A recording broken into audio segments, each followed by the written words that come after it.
is Sports Network.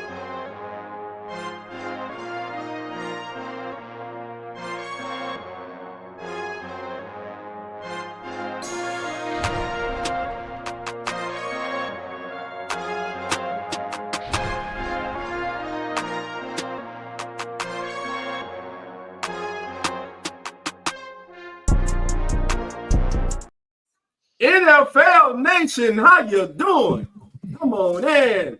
Welcome to the 2025 Come On In Sports Network's NFL Mock Draft. We are in the building. Thank you for spending some of your Sunday with us, family. As today, we will go through each and every single pick of the first round.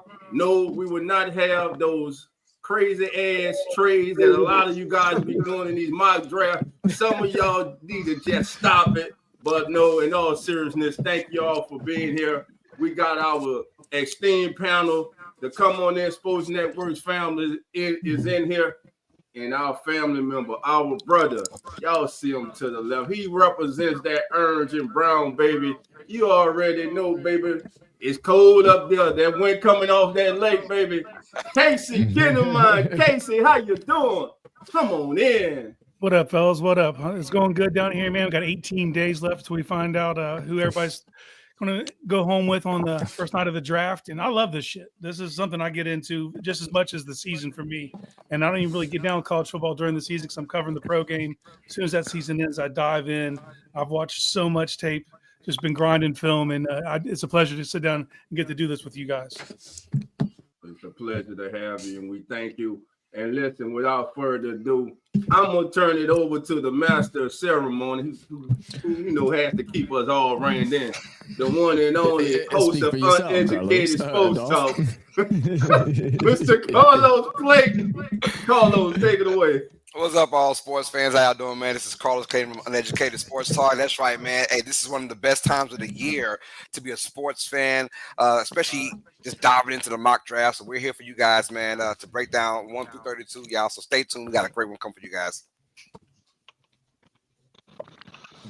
Absolutely, man. We're ready for it. It should be some fun. We had our picks pre-selected. We're ready to go. Hopefully, y'all like the draft picks that we have, but we know there'll be some complaints. We'll see. We'll see. How we starting off, Carlos? Hey, keep it going. We got Cowboy. Turn your mic on, Cowboy. We got Cowboy in the building representing the Atlanta Falcons. What's up, brother? That's right. That's right. Huddle up, Falcon fans. I want to say Cowboys. My goodness gracious. I got to apologize to my Falcon fans, but huddle up, Falcon fans. You know what it is, how we do it. It's arguably the most interesting part of the offseason where we get to see who we got.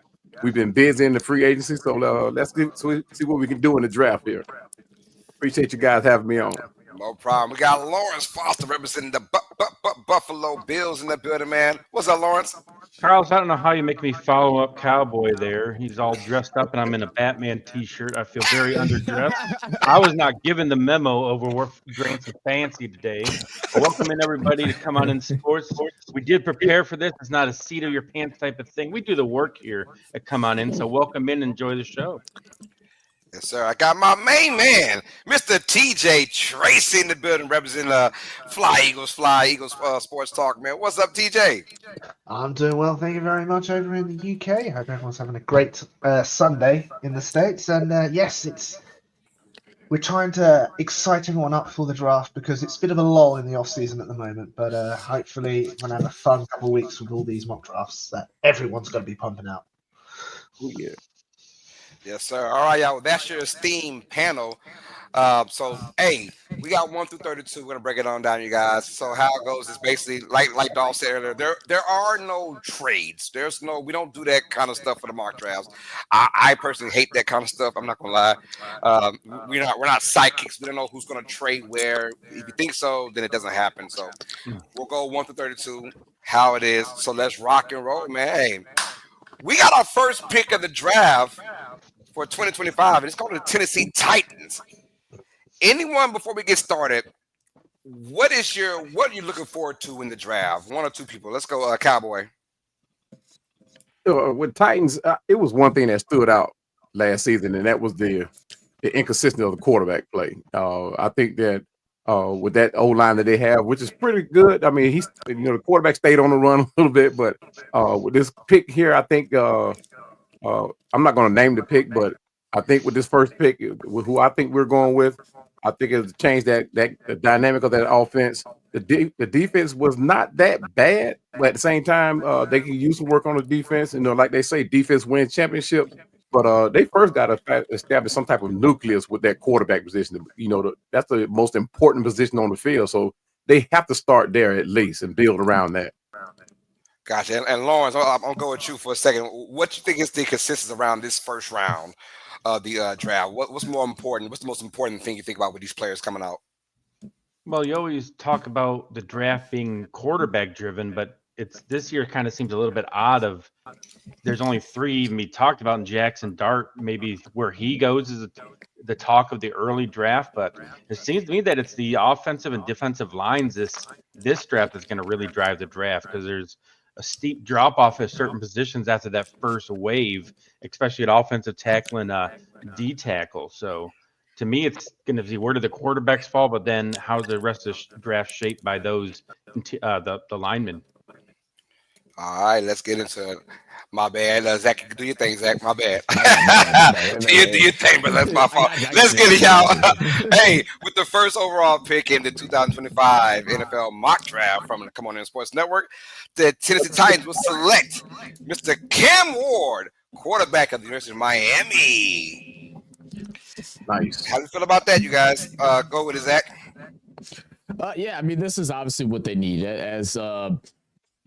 As Cowboy was saying earlier, the quarterback situation has been rough for the Tennessee Titans really in quite some time. I mean, you've dealt with Will Levis the last 2 years for the most part. Before that, Ryan Tannehill had a 4-year stretch, even though I don't think many people enjoyed him there. I mean, I feel like they haven't had a true franchise guy since Vince Young, and hopefully Cam Ward can be that answer. He's been one of the guys that everybody's been hyped up around, and I think Tennessee Titans just about have signed this deal without them coming up to a podium and saying it. They've canceled their interviews with Abdul Carter, with Shadur Sanders, and it looks like Cam Ward's going to be that first pick coming off.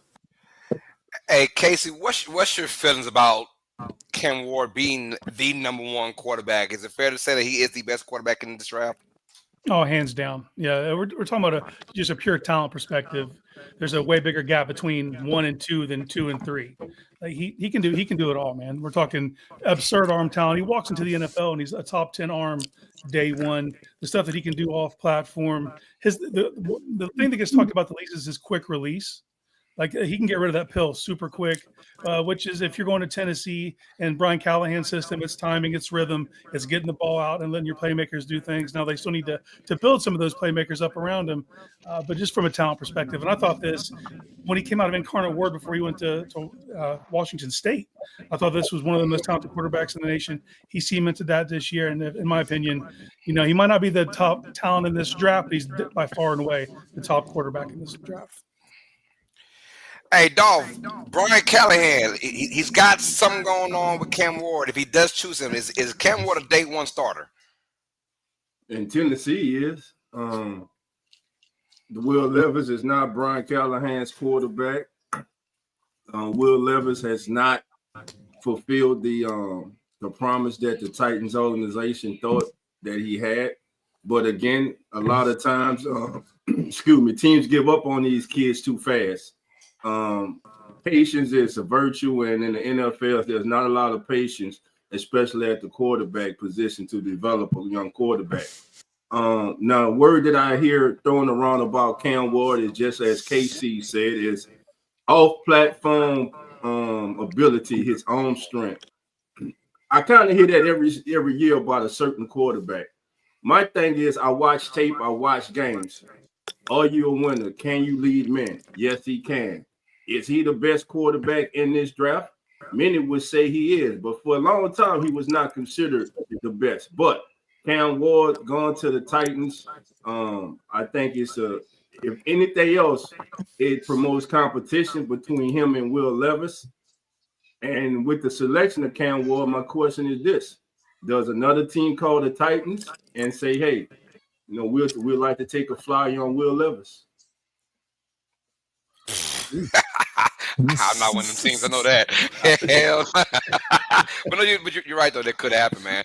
So I think Tennessee does have I can say a star in the making, but this is probably the best quarterback draft prospect they had in a while. Like you said, Zach, since Vince Young. So they should be excited about what's going on right now. Yes. All right, let's get to the number 2 pick now in the NFL draft, y'all. Let's keep it rocking and rolling. So we had the Cleveland Browns come up now, and we had the whole issue with Myles Garrett where they signed that man, so he's back in. Do they go quarterback? Do they go with the young dual threat player in Colorado? Well, right now from the Come On In Sports Network, you guys, the number 2 pick in the NFL mock draft, the Cleveland Browns will select Abdul Carter, defensive end from Penn State. How do you feel about that, y'all? Let's go with your TJ. Is that a big need for Cleveland to get Abdul Carter right here instead of a quarterback? Yeah, I believe so. Like they're tied to obviously Deshaun Watson for the next couple of years. There's no way they're able to move that. So it makes sense to obviously get the D-line and get that defense ready and young for when they're able to even move on from Deshaun Watson to then replace with the quarterback. But yeah, it makes sense. And obviously with Myles Garrett had a little bit of issue earlier where he wanted the money, but it makes you want just to fortify it just in case something else happens. You don't want any more drama. So it makes sense with Carter, even with his injury and all that. Like he's too good to pass up. Now I know I got to talk to the Cleveland Brown fan on here, Mr. Case. Abdul Carter, are you liking that, or would you rather a quarterback at this position at this point? There's not a quarterback in my mind that could fill the shoes for what they need to do. For me, it comes down to like, is it a need? No, it's not a need. The Browns are good at defensive end, but I'm not letting good get in the way of great. And if you just look at the Philadelphia Eagles and what they were able to do, building from the trenches outward, and to have that pass rush be so ferocious that it just keeps opposing offenses off schedule, off time, and you can't switch protections. You can't slide everybody over to Myles Garrett when Abdul Carter's on the other side. So I'm just looking to wreak havoc. I'm looking to get after it. This is exactly what Jim Schwartz needs to spark this defense. You saw what they were able to do in 23. They took a step back last year with their pass rush not getting home as much. Now Myles is that constant. He's that North Star. He gets home. He wins his reps. But you need someone opposite of him that's dynamic and that can really bring havoc. And you're going to get him on a cheap deal for the next 4 years. So in my mind, this is a no-brainer. Now, there was the conversation in my mind wasn't around quarterback. It was, is this Travis Hunter or is this Abdul Carter? Because those are two difference makers, in my opinion. I just don't – the Browns view Hunter as a wide receiver primarily. And I think if you're going to take Travis Hunter, you need to have a complete plan and let him do him. I think he can be a unicorn. I don't think the Browns are set up to let him do that. So I'm going with Abdul Carter, and I'm making opposing quarterbacks' life a nightmare. Lawrence, what's up, brother? Hey, how do you feel about them picking Abdul Carter? Is he a good fit for Cleveland, or should they win a quarterback instead? No, I think you're right along there. Of if you're gonna have a strength, make it stronger. Now Myles Garrett has somebody who pair up with him. Not the whole attention can't be focused on Garrett anymore.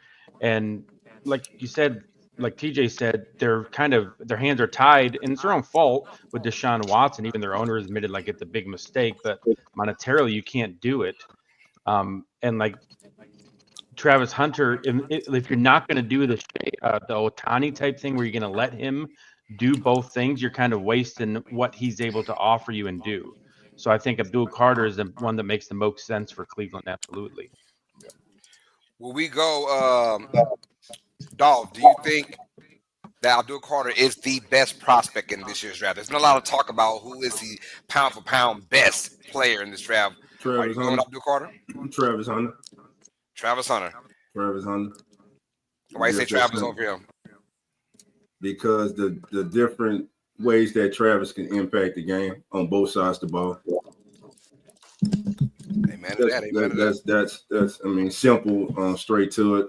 But what I like about this pick is, like Lawrence and like Casey said, that now you cannot put all your attention to Myles Garrett on the other side. You will have to pay attention to Abdul Carter coming off the other end. So this gives the Browns a dynamic pass rushing duel. The kid has superstar possibility. Let's see, hope he can stay healthy. And if he fulfills his promise, Cleveland for the next 5-6 years is going to be really scary on defense. I love the way that he pursues the ball backside, that speed coming down the line of scrimmage, and man, with that first step and that dip and that swipe move that he has, man. Abdul Carter, man, I think that's a real good selection for Cleveland at number 2. But personally, I think they should have went quarterback. But again, I can't be mad at getting Abdul Carter. Facts.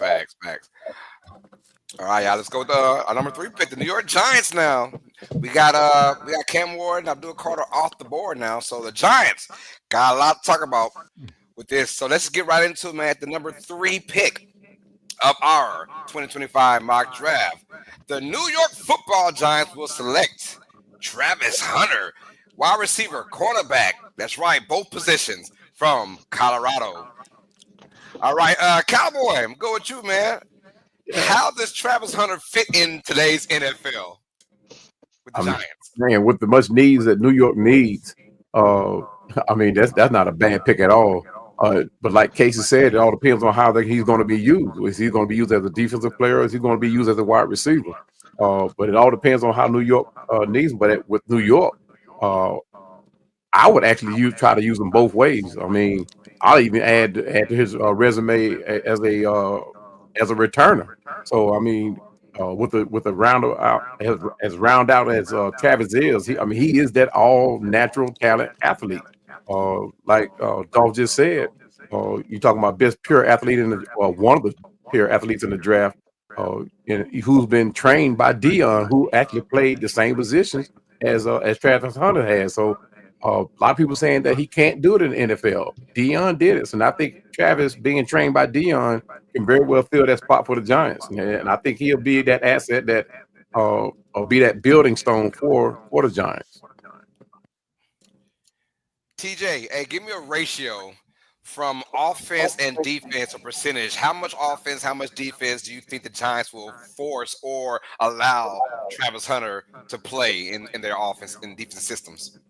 I think for defense, I believe he'll be majority, because obviously they've lost their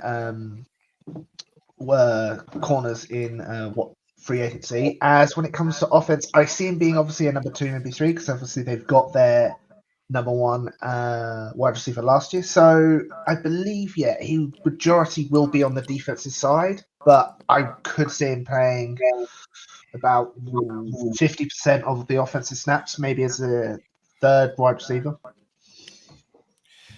Because even in Dion's day, I mean, he did both, but it wasn't a lot of offense. He wasn't on there primarily 100%.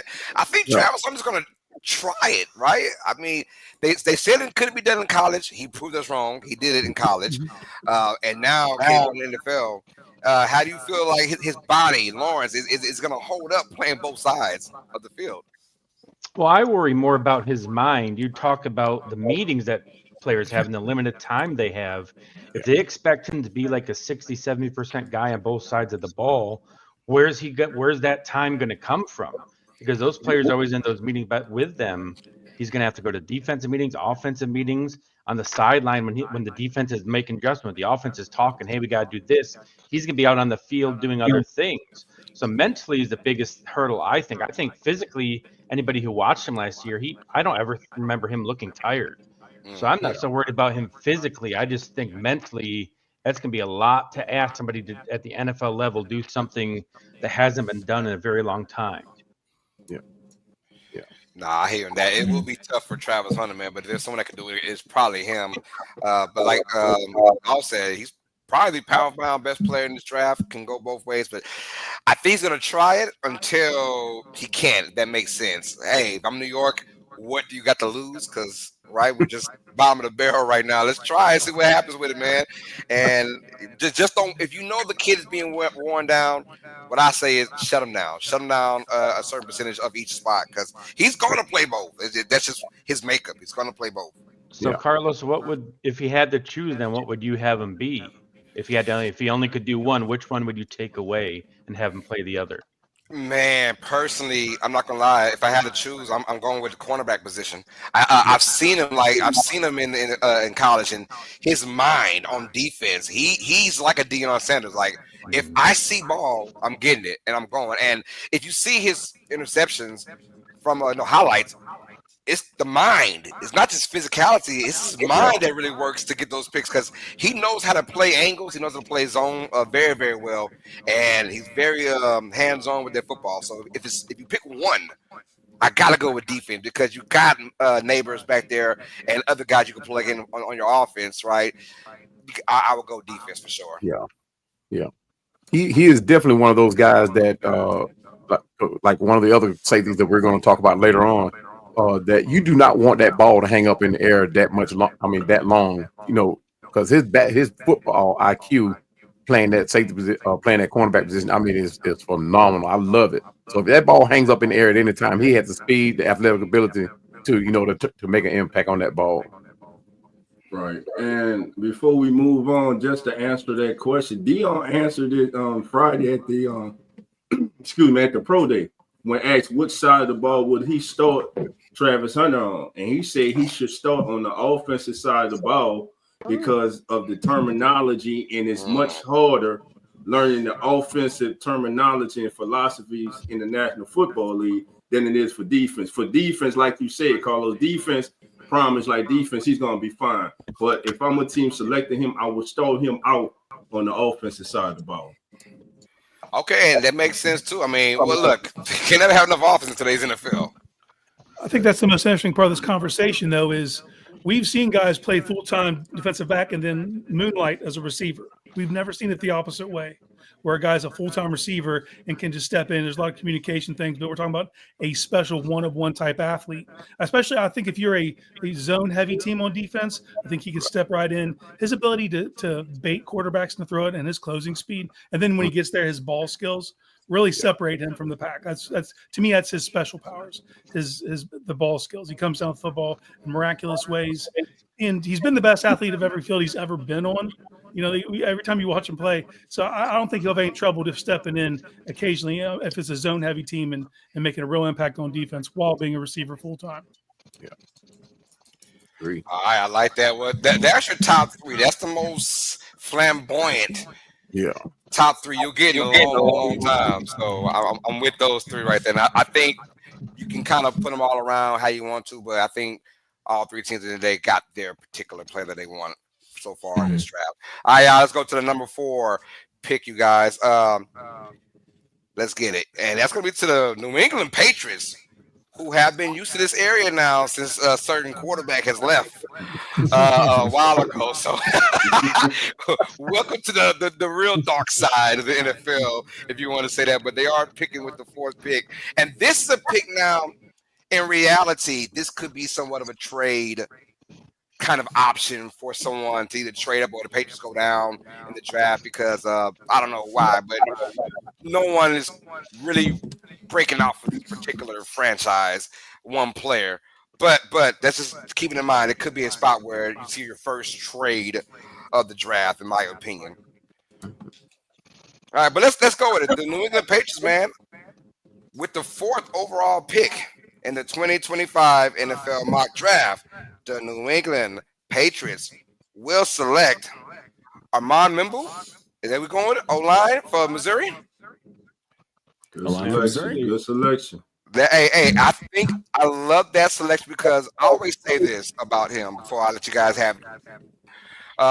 When you don't really know where to go, like if this is an obvious, like a draft, a trade, and you can't make it happen, I always say go with your O-line or D-line.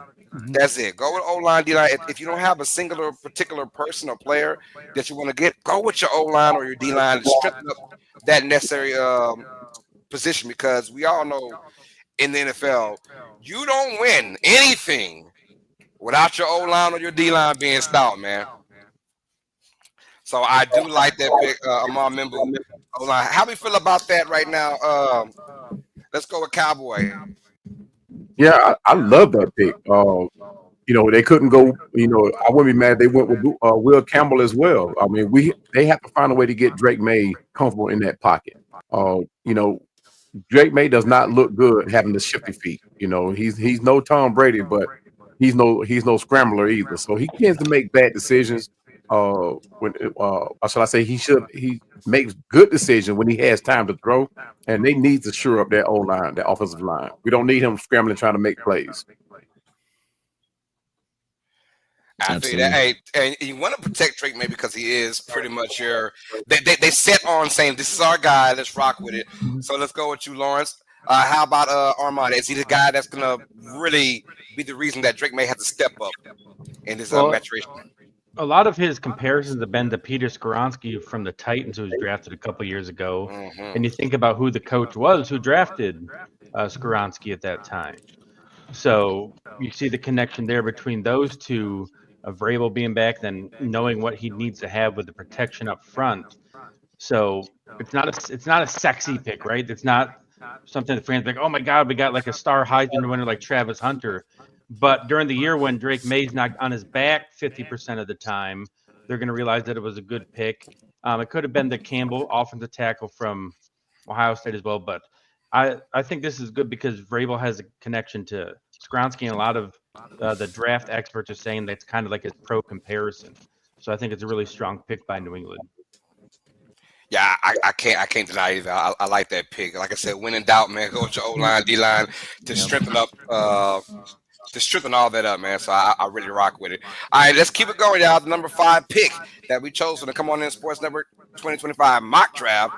We got the Jacksonville Jaguars on the clock now, and they will select Mason Graham, D tackle from Michigan. Yes. Let's go. I'm gonna go with Casey, man, on this one, man. Hey, Mason Graham, he's a guy that a lot of folks are talking about, and he could be a game changer. How does he fit in with this Jacksonville Jaguars culture? Well, if others look at Mason Graham as a prospect, he probably has the quickest path to reaching his ceiling and being in that all-pro discussion. But he's a defensive tackle.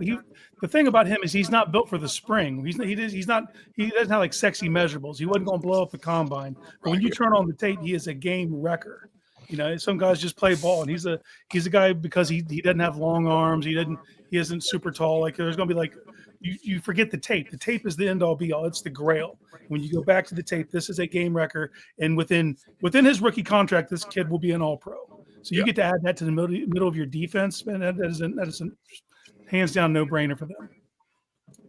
Yeah, I'm gonna go with you. TJ. How do you feel about Mason Graham, man? D tackle from Michigan.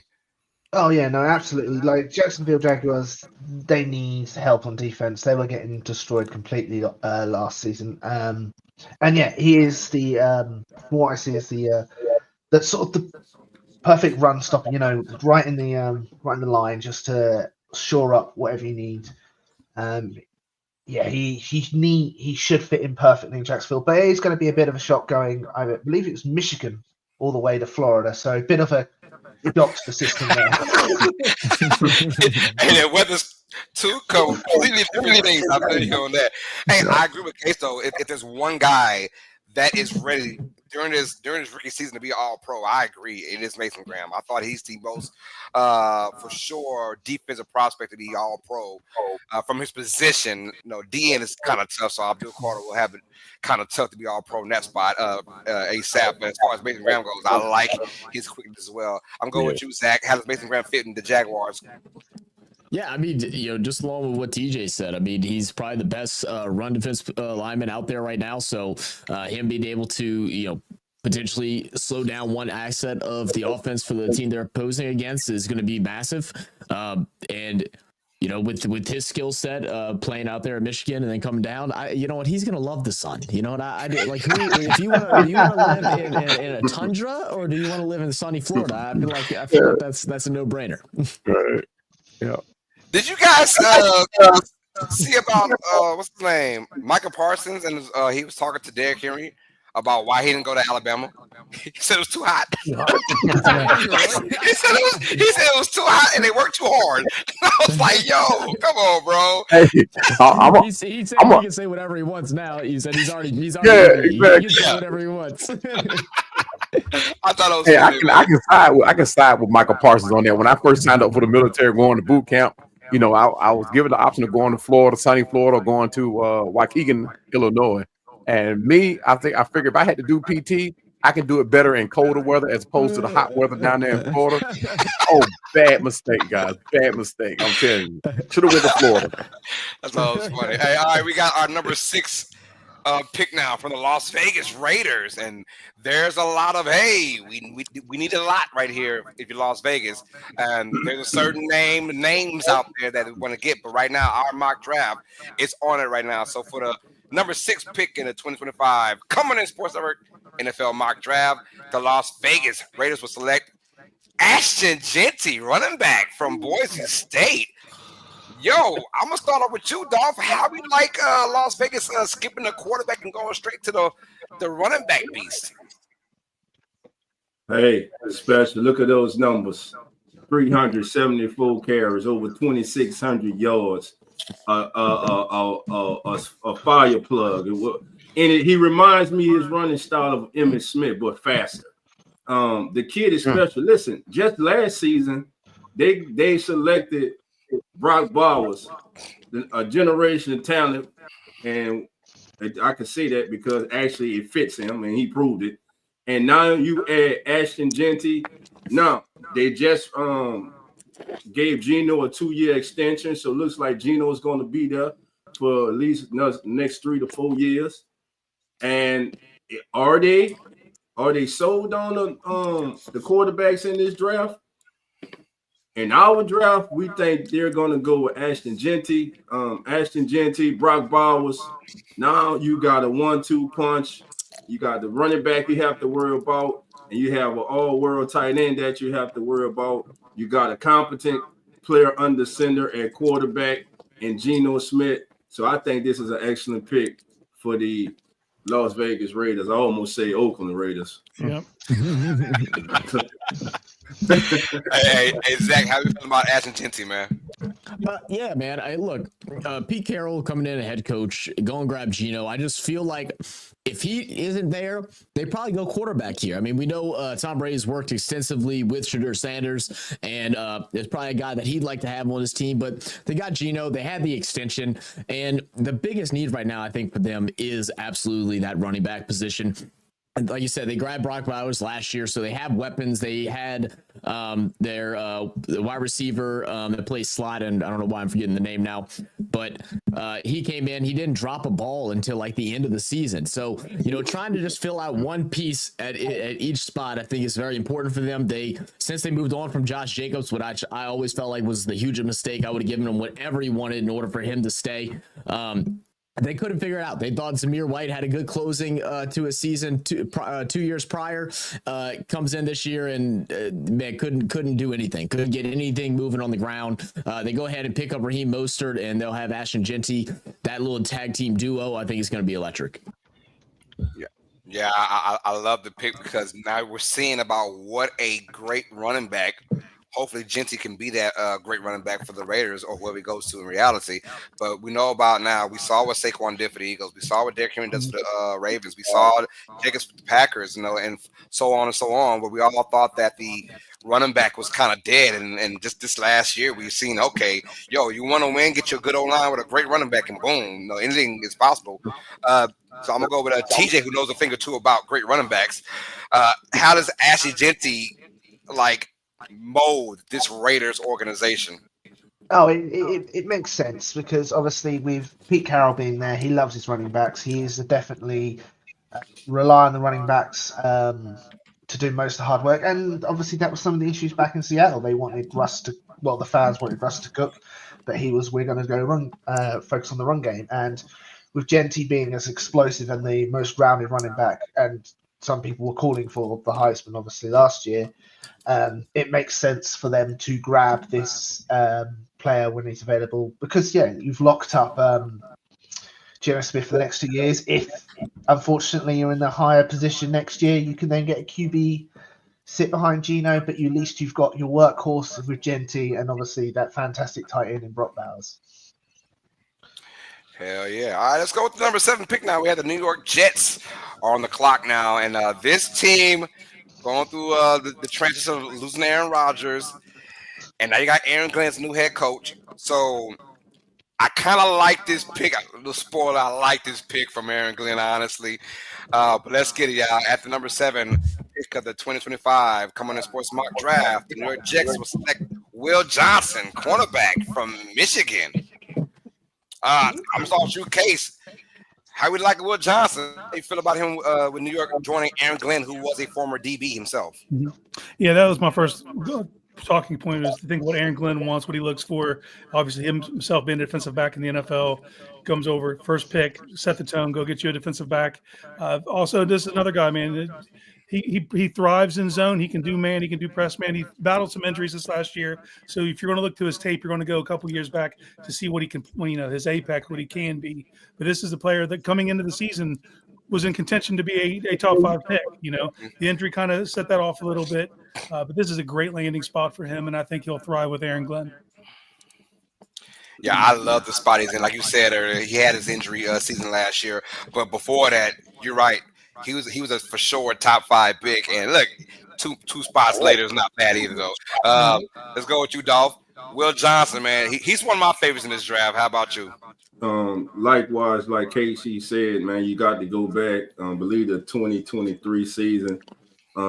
Just injuries this past season, but when you turn on the tape and you look at this kid, he's the prototypical size cornerback that you want in the National Football League. In the National Football League, he has the size and the length to match up with bigger receivers. He can, like Casey say, zone or man. He has a great mind.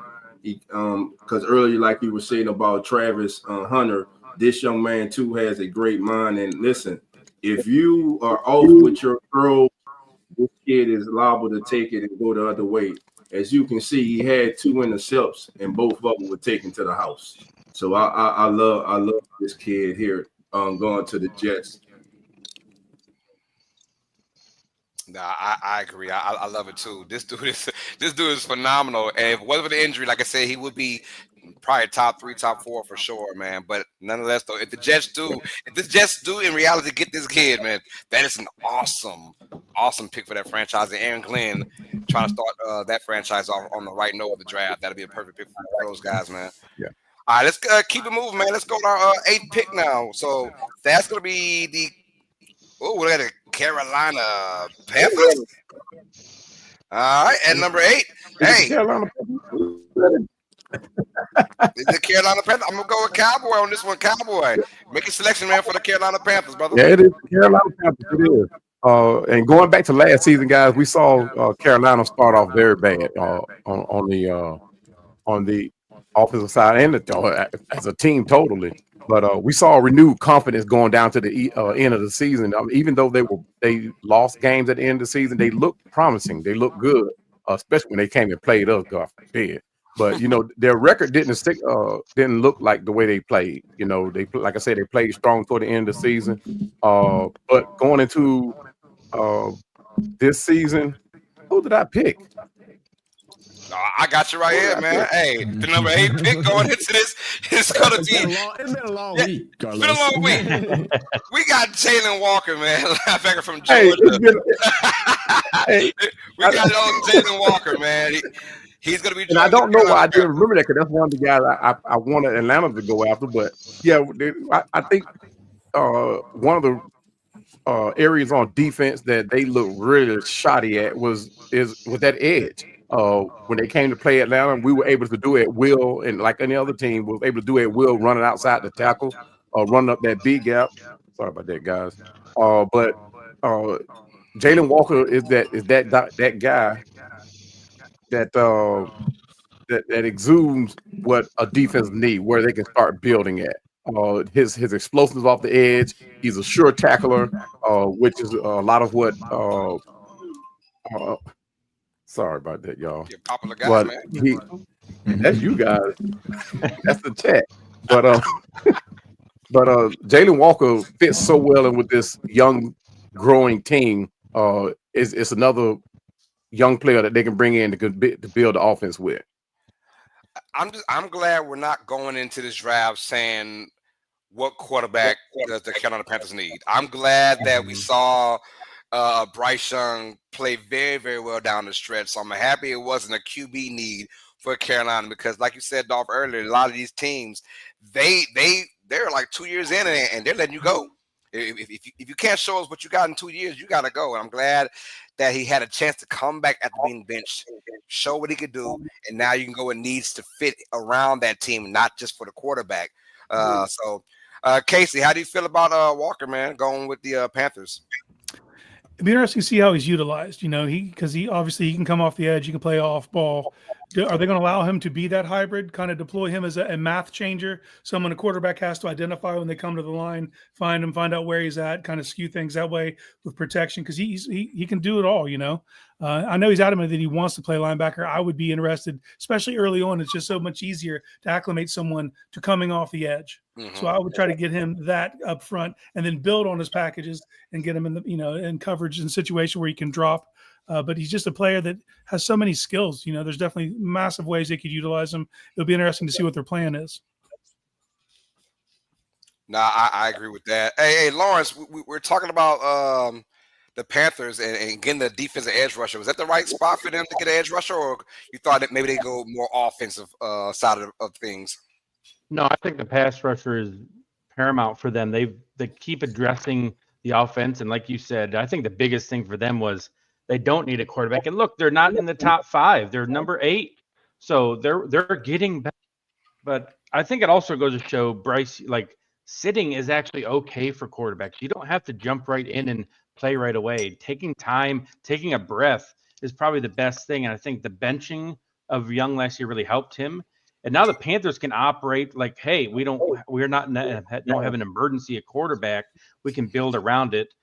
And in their division that is, I think, pretty winnable, a pass rusher is a very good choice for them.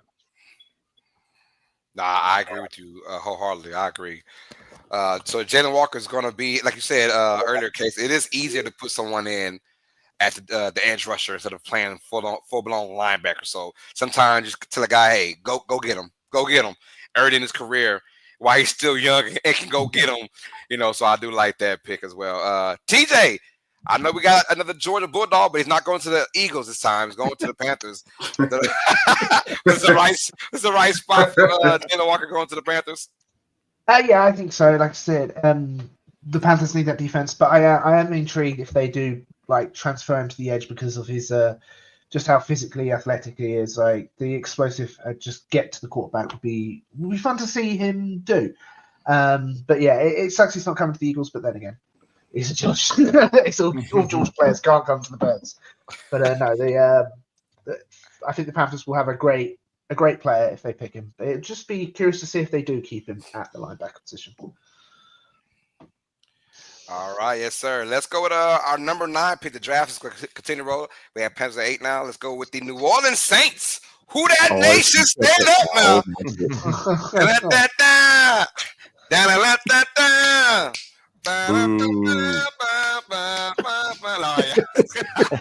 Yo, all right, let's get it, man. Hey, with the number 9 overall pick in the Come On In Sports Network 2025 NFL mock draft, New Orleans Saints will select Shedeur Sanders, quarterback from Colorado.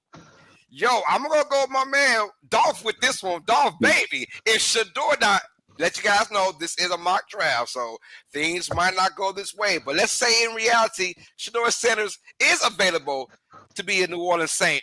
Do the Saints pick him up, and what does that mean for the Saints franchise, Dolph? I like the people. I like the city. I like the colors. Said it 2 times. He might be just trying to talk his son up in the draft, but at the same time, he might be dropping some tea leaves. I'm telling you right now, if this becomes fruition, you're going to see me dancing on camera. Right? Because we will have our quarterback for the future. Yeah, I know he throws since everybody wants a nitpick, because all of a sudden, this kid went from before the NFL Combine, he was the number 1 quarterback. But since he didn't participate in the NFL Combine, all of a sudden he's got, I guess, character issues because he doesn't care but what team thinks. Okay, he throws a while. His passes aren't as tight as Cam Ward. They're kind of fluttering. You hear all this stuff. All I know is at every level this young man has been at, he has won. He's a winner. He knows how to win. He knows football. Are there things he has to work on? Yes. He has to stop holding the balls too long. You can't do it in the NFL trying to get the big play. He has to step up and learn how to step up in the pocket in the NFL. He likes to escape to the outside a lot. Two athletes are too big, too fast in the NFL for you to be consistently doing that unless you're a Lamar Jackson. He's not a statue in the pocket. He's more mobile than people give him credit for. But yeah, I would like this selection if it happened. Shedeur Sanders at number 9 to the Saints would be, listen, it would be must-see TV in New Orleans and Who Dat Nation. And every day at the in the practice, it'll be about the quarterback competition. Mm-hmm. And I ain't just talking about for the backup. I'm saying when it comes down to his athleticism, he's more of a Jameis Winston kind of speed. That makes sense. Can still get out the pocket when need be, but it's going to take a little bit of giddy up to get there. That man say Jameis Winston speed. I don't know if that's a compliment. I'm saying but he can still get out the pocket somewhat. But Casey, I know that's a compliment. Hey, one thing for certain though, what you do, one thing for certain, you surround that kid with talent. That learning curve is not going to be as curvy as we think it is. Like Dolph said, he does need some more developing. Yes, but he's in a perfect spot to develop if he lands here right here in New Orleans. Plus, you look at one maybe 2 years of him sitting behind number 1 before he's able to come in, and by that time you hope that that learning curve is actually gone and he's ready to take over the franchise. Yes. No, I'm with you on that. Hey, I'm gonna go with Lawrence. So let's say in reality this is your drop off, right, Lawrence, and you have Shedeur at number.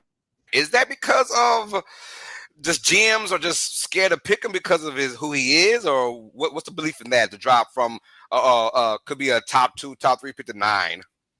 I think I agree with Dolph. Like, people just nitpick right now, and every year, like, there seems like there's a quarterback who always just gets poked into his game. And you look at the top, and you have Tennessee, Cleveland, the Giants need a quarterback. But then once you get past that, they're kind of all set. The Jets, possibly, right? They only have Fields there for a couple of years. But I think it's more of a thing of there's not really that huge need right now of the people above here. And I listened to a show called Series Moving the Chains with a former GM and quarterback who have talked about, like, Sanders possibly having like an Aaron Rodgers type fall if he gets past the first few picks, where nobody thought Rodgers was going to get drafted in the 20s, and then he just kept falling and falling and falling. So I don't think him falling to the Saints is outlandish as it might have seemed a month ago. Mm-hmm. I think of one thing that I noticed too. If I may interject, well, a lot of people may be looking at the fact too that he hasn't been brought along like he should have, because if you paid attention to the games, whenever Shedeur comes to the sideline, he's under Dion. You know, he's not under like maybe a quarterback coach or offensive coordinator. He's always under Dion. So, and Dion is not a quarterback. He's a phenomenal athlete, but he's not a quarterback. So people may look at that as being his weakness, is not being brought along like he should have, like a normal quarterback. No, that makes perfect sense. Honestly, it does make perfect sense. But Shedeur dropping off. Look, he has besides super gifted at running the football, like a Lamar Jackson is or whatever, even like Kyler Murray per se. But as far as like accuracy, getting the ball out there, and the moment, he wants the moment. He's one of those guys. He's gonna talk the talk. Now in the NFL, can you walk the walk? But I love his moxie, and I think a lot of GMs, they kind of get rubbed the wrong way. And of course, his dad is prime time. So that also. Before we move on, let me just touch on this. And in football, the money area on the football field is the red zone. Cam Ward struggles in the red zone. Shedeur Sanders. Cam Ward in the red zone is 39% completion rate in the red zone. That's not going to cut it at the next level. Shedeur Sanders, it has a higher completion percent. And I'm not on here saying that Shedeur should go before Cam Ward, or Cam Ward should go before Shedeur. That's up, of course, to the teams to make the decision on who they think fits best for their particular organization.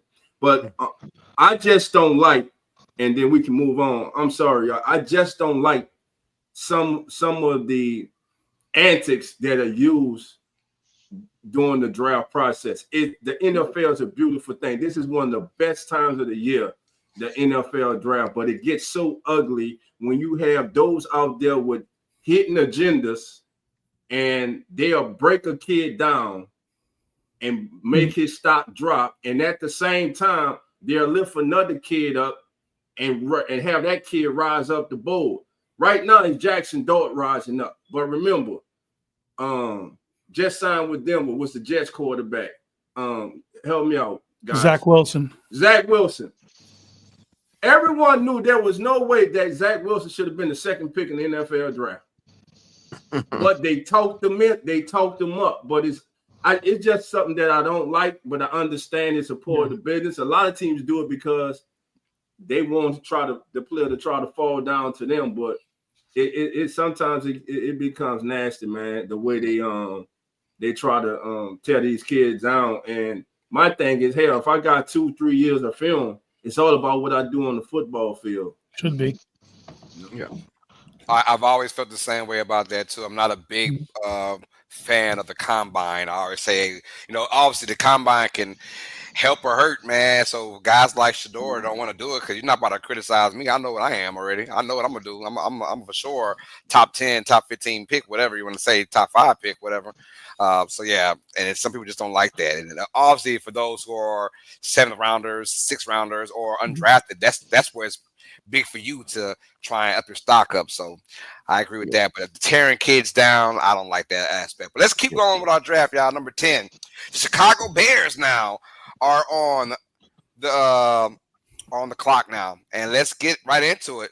At the number 10 pick with the 2025 Come On In Sports Network NFL mock draft, Chicago Bears select Tyler Warren, tight end, Penn State. Hey, and before I let you guys have it, I did say pound for pound, Tyler Warren's my top 3. He's my top 3, top whatever you want to call it, top 3, top 4 best players in this draft. I thought whoever got this kid is going to get a luxury pick. I said the same thing about Brock Bowers last year. I thought Brock Bowers was the best player in the draft last year, and look what kind of season he had. And I think the tight end is going to be another big time player. This time, Chicago Bears get Tyler Warren, and I do like that pick from them, man. So let's go around the board. Let's talk with Lawrence right quick. How do you feel about Tyler Warren, big name going to the Bears? I like that you brought up Brock Bowers. Warren seems like he has the potential to have that type of season. Obviously, you can't predict that he's going to have like a historic season like Bowers had. But the Bears are doing things really smartly for the first time in a long time this offseason. They've traded for veteran offensive linemen, so there's no learning curve for the offensive line, which was in shambles last year.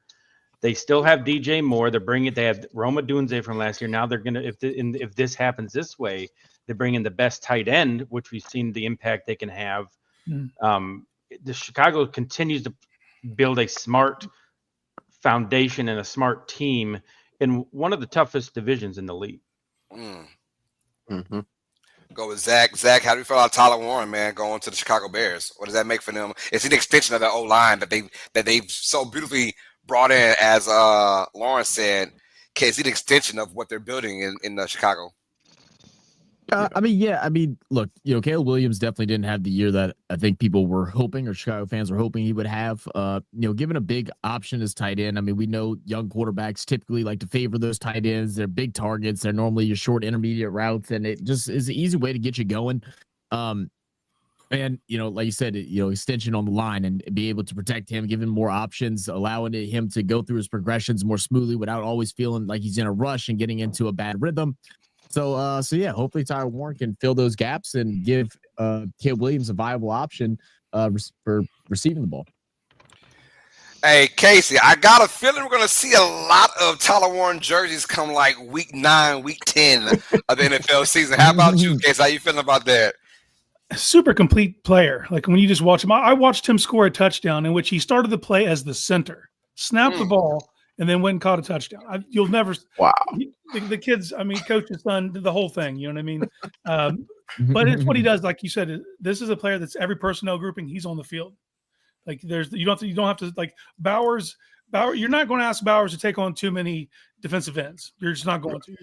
Keep him at his strength. This kid, you can put him in 12 personnel and let him motion down, get mismatches, or you can keep him in as the end line and let him do the nasty work. He can do it all. He'll fit real good. That's a blue collar city. They'll love that kid right away.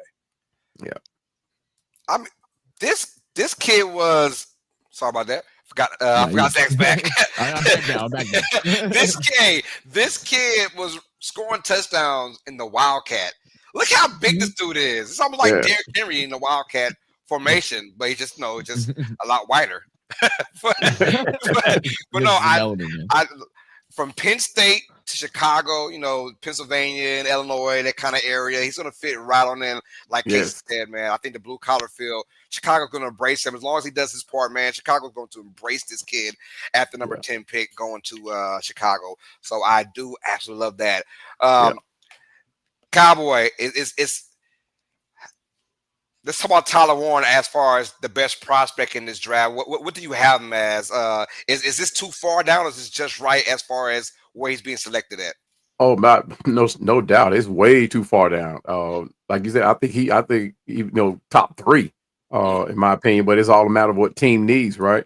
So, but I'm always been a guy that when you see guys got their helmet on, they got their hair flowing out the back, you automatically think, okay, that guy has to be tough. Because when I know back in my day when I was playing, people like to grab that hair, So you got to be tough, But the only thing that I could take away from with Tyler Warren, and Casey hit on it, it's his blocking ability. But we don't want him doing that anyway. Stay close to his strength, like Casey says, stay close to his strength and take advantage of it. And in Chicago, with that being another weapon for Caleb, and if Caleb gets under duress, Tyler Warren would definitely be that guy, like Brock Bowers does, and with the Raiders, be that guy, be that out for him to get him out of a sticky situation. But he's that guy that being from that area, like you said, you think of being that dirty guy, that dirty player, not cheating dirty, but that dirty as in getting the job done type of player. Mm-hmm. So I love this pick for them for Chicago. All right, y'all. Got our first 10 out the way. Let's go with pick number 11 now from San Francisco 49ers. And last year we had no clue they will be picking number 11 in the NFL draft. And it's just such a kind of season they had, missing the playoffs and everything. So I was mind-boggled. I thought they were going 14-3. That's what I had them as. Boy, was I wrong about that. But anyways, let's get into it. So they picked number 11 now, with 11 picking the 2025 Coming in Sports mock draft. We got the 49ers taking on Will Campbell, lineman from LSU. Ooh, I like that. So let's go with TJ right quick. TJ, Will Campbell going to the Niners. Do you think run blocking or just blocking overall is the way to go for the 49ers? Absolutely. Obviously, their team was gutted this offseason. They lost so much, but they need to protect, obviously, Purdy and obviously CMC. We don't know how healthy CMC is with his Achilles tendonitis. So you need to build in the trenches, make sure that it's all protected. And obviously, he's a fantastic. I think he's 6'6", 323. He's absolutely massive. So you can't go wrong with building in the O-line, and you need that to protect, obviously, your the assets you're going to be paying a lot of money to. Absolutely, gotta go with the.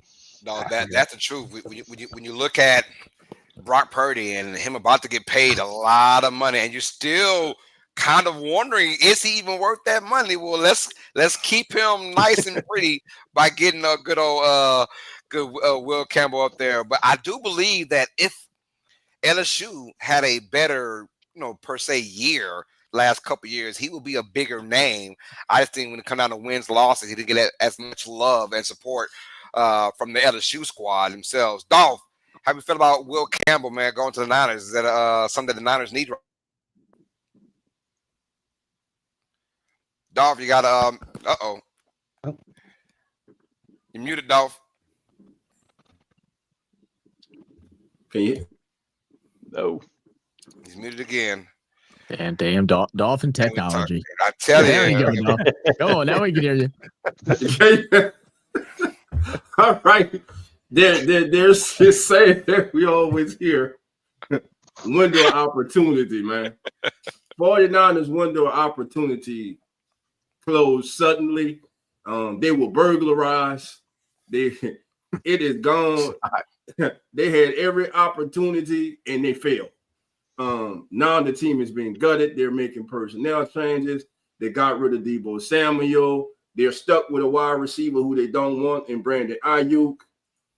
This team is in flux. They're in a bit of a soft rebuild. They're not going to say it, but yes, the 49ers are in a bit of a soft rebuild. Like you said, how do we go from a team predicted to win 13 games to a team that now is picking in the top 15 of the top 12 of the NFL draft? Well, your injuries, players who are being overpaid, not playing up to the money they're being paid, a coach who is no doubt one of the better coaches in the National Football League, but a coach that continues to drop the ball in the big game at the biggest moments. And the 49ers window opportunity has just closed. And as far as Will Campbell, he'll be a good building block. The young man has been that man since he walked on campus at LSU. I hear those saying that he may be better suited for guard. Why? I watched him play tackle in the SEC, NFL Junior. If you can play tackle in the SEC, damn it, there's a great chance that you can play tackle in the NFL. So I definitely would like to see Will Campbell go there. Wherever he goes, whoever gets this young man is getting a stone to come, in my opinion, for the next 8 to 10 years if he stays healthy. Yes. Yeah, I mean, don't you love when people come in and try to change position of someone that has done it to the best of his ability, to the best of the class, and they're like, oh, you know what? I think you actually belong here. I mean, he's a freak athlete. He's in 94th percentile in his 40, 90th in his vertical, 94 in his broad jump. He'll be fine out there on tackle side. Yeah. He's a 3-time All-SEC player. Yeah. So like I'll say NFL junior, right? So he's 3 times an All-SEC, All-American last year. He's a decorated guy.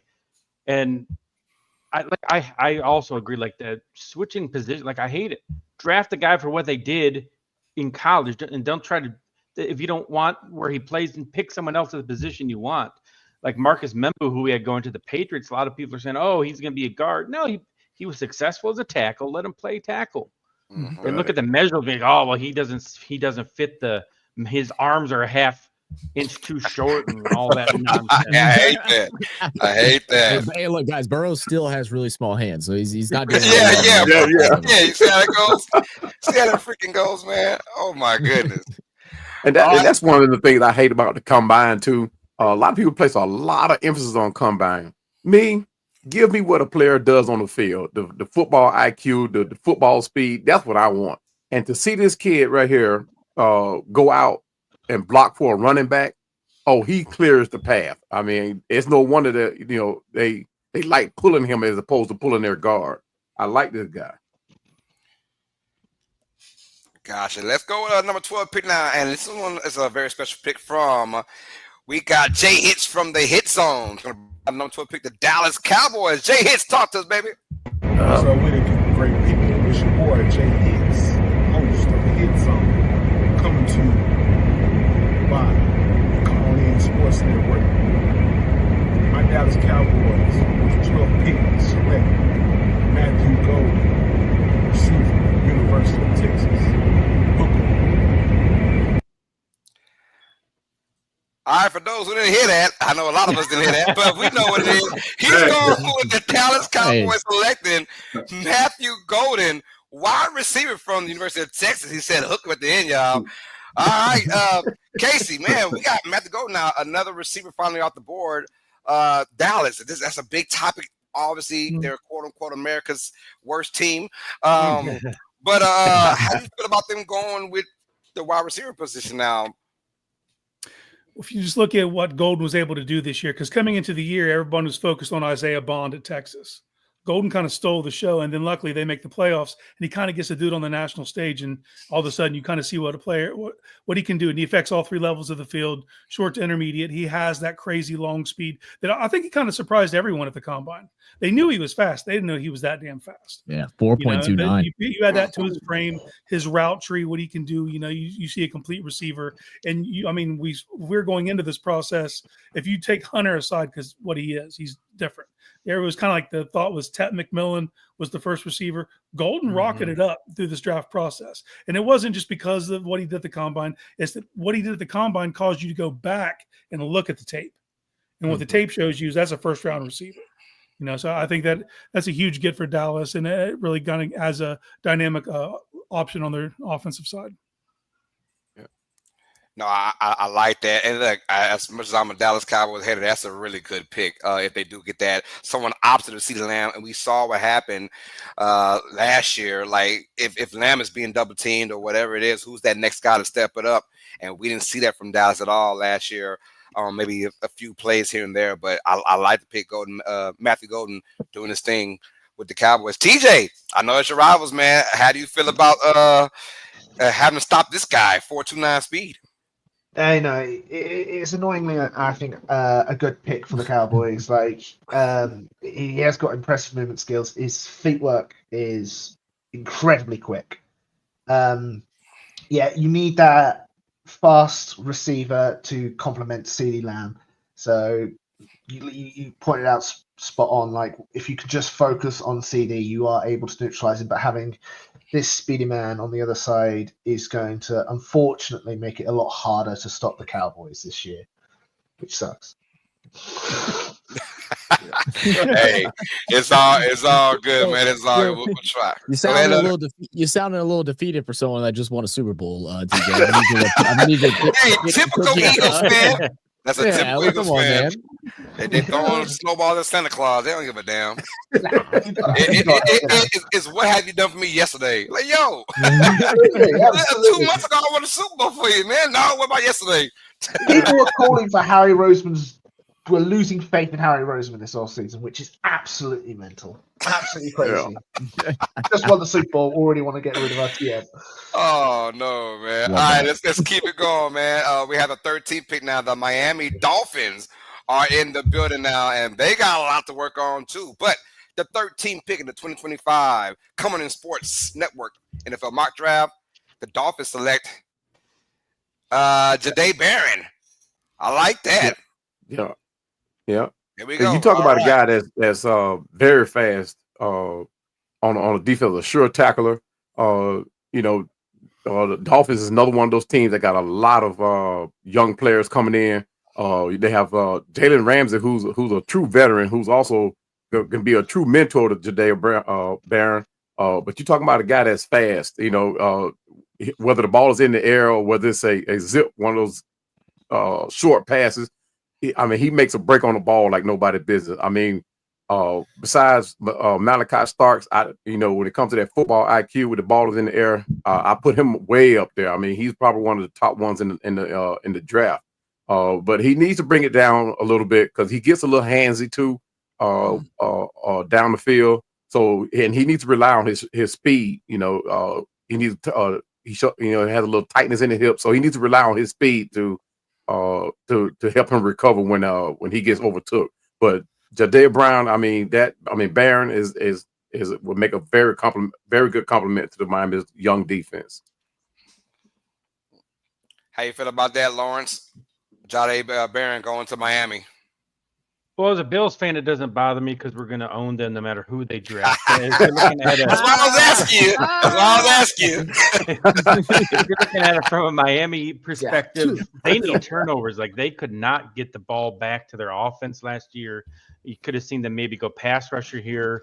Offensive line, like a guard, wouldn't have been a bad pick either. But Barron has high upside. They're looking for life possibly after Ramsey. Like you mentioned, he's a veteran, going to mentor him, but how much longer is he going to be on that team?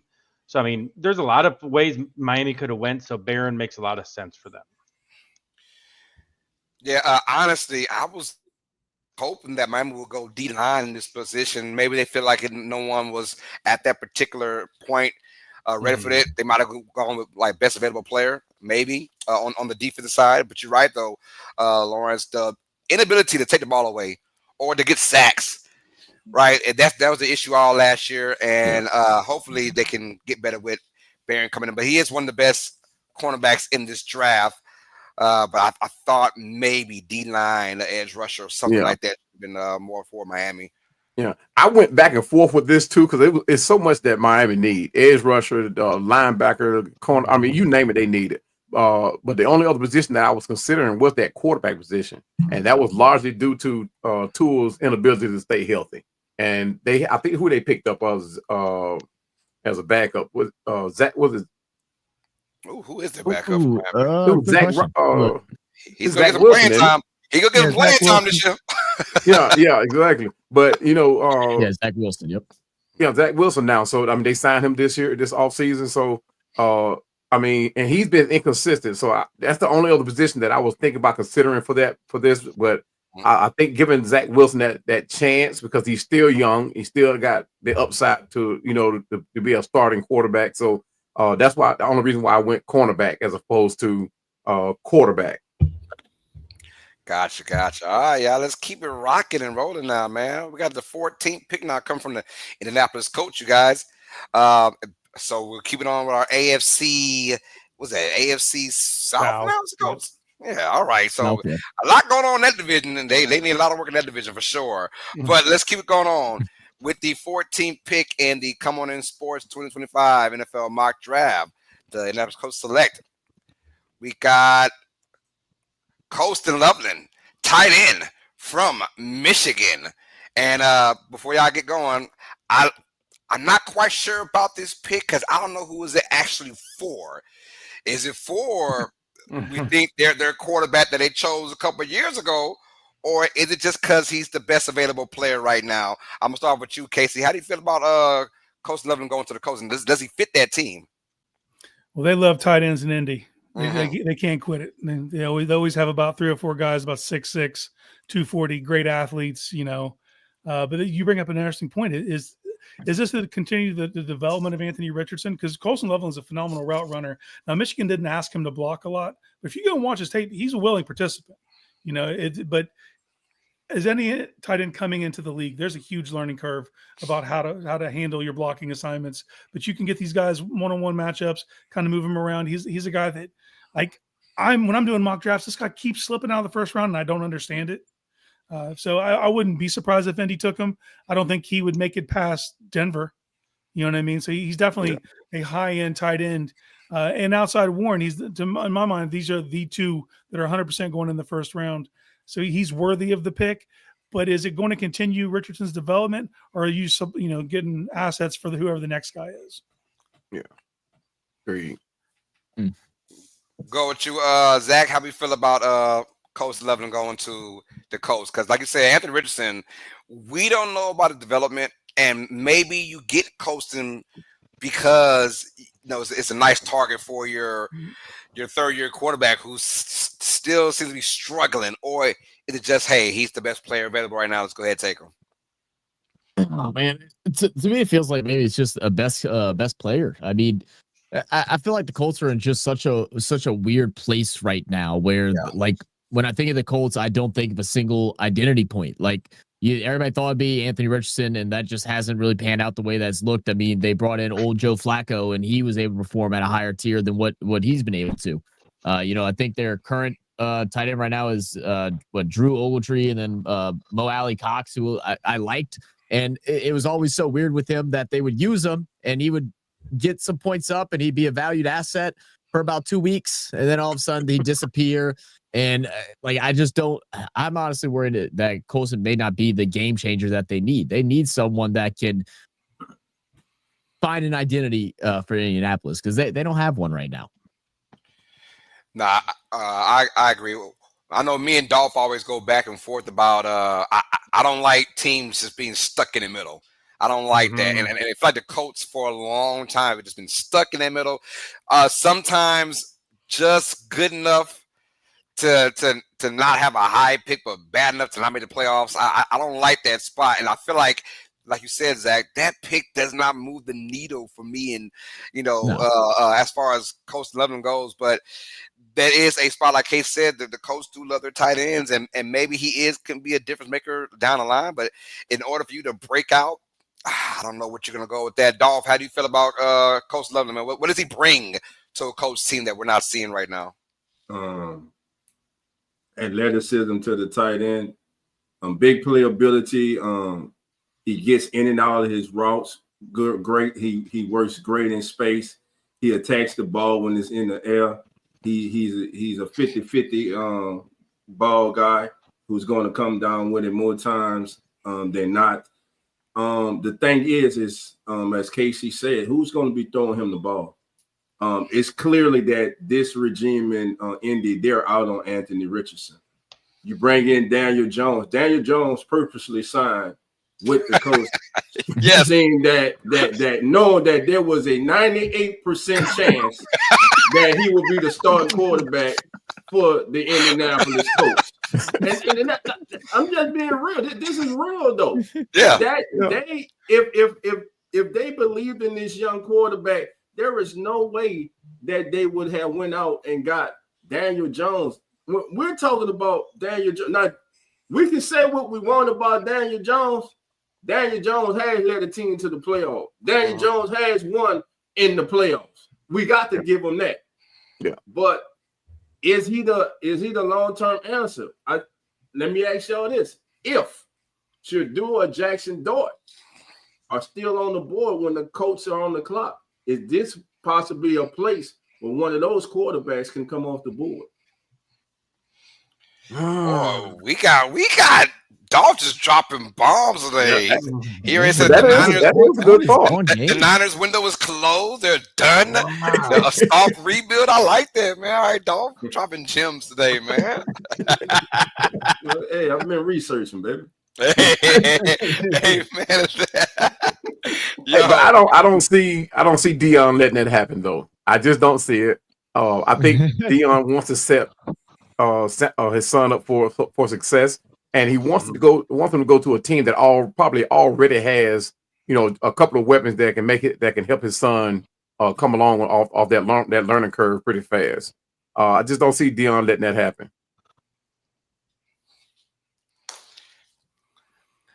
Let's rock and roll. All right, let's go with our next pick now. We've got what we're on 15. Almost halfway there. Yeah. And we got Cowboy, which is ironic because his name's Cowboy at the Falcons. Can we skip this pick? You gonna skip this pick? Yeah, who wants to go to 16? Cowboy, do you know the pick first before I? Hey, man, hey, look at no doubt. We ready on this one. Hey, look here. Do you know the pick for this one? We might go an extra hour with this one right here. Oh, all right. I'm gonna let you have it now. Go ahead. Hey, look, guys, huddle up. This is it. The draft has just officially started.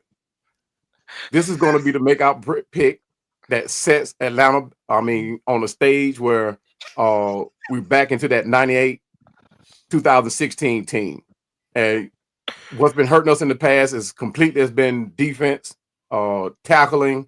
Last season we had some coaching issues, yes, but at the same time we also had some player personnel issues where players didn't do exactly what they were brought in to do, right? So, but guys, if you haven't already done so, please hit that like button because, like I said, the draft has just officially started.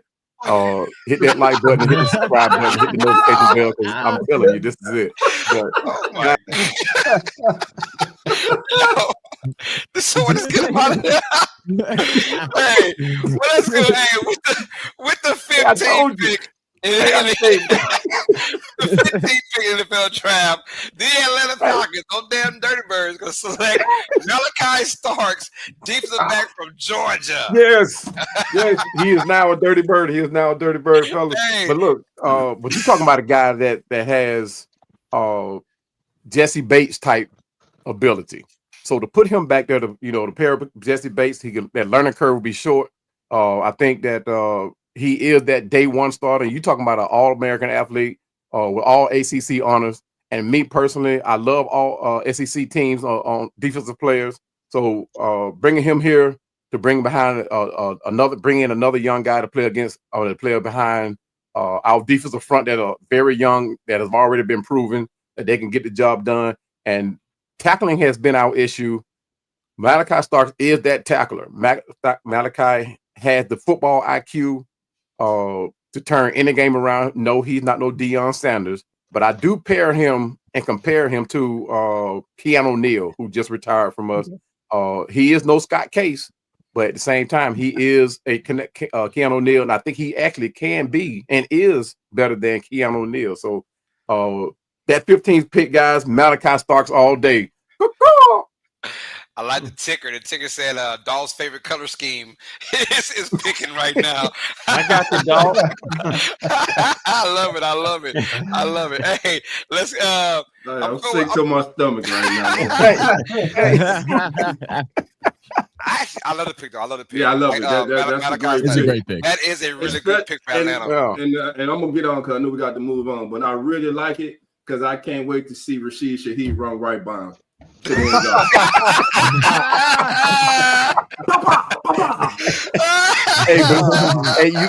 you see the draft thing, the profile, right? 77 tackles. This guy came in as a freshman.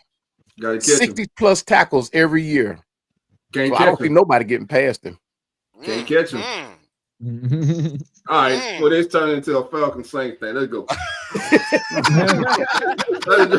Let the draft continue. 16th pick.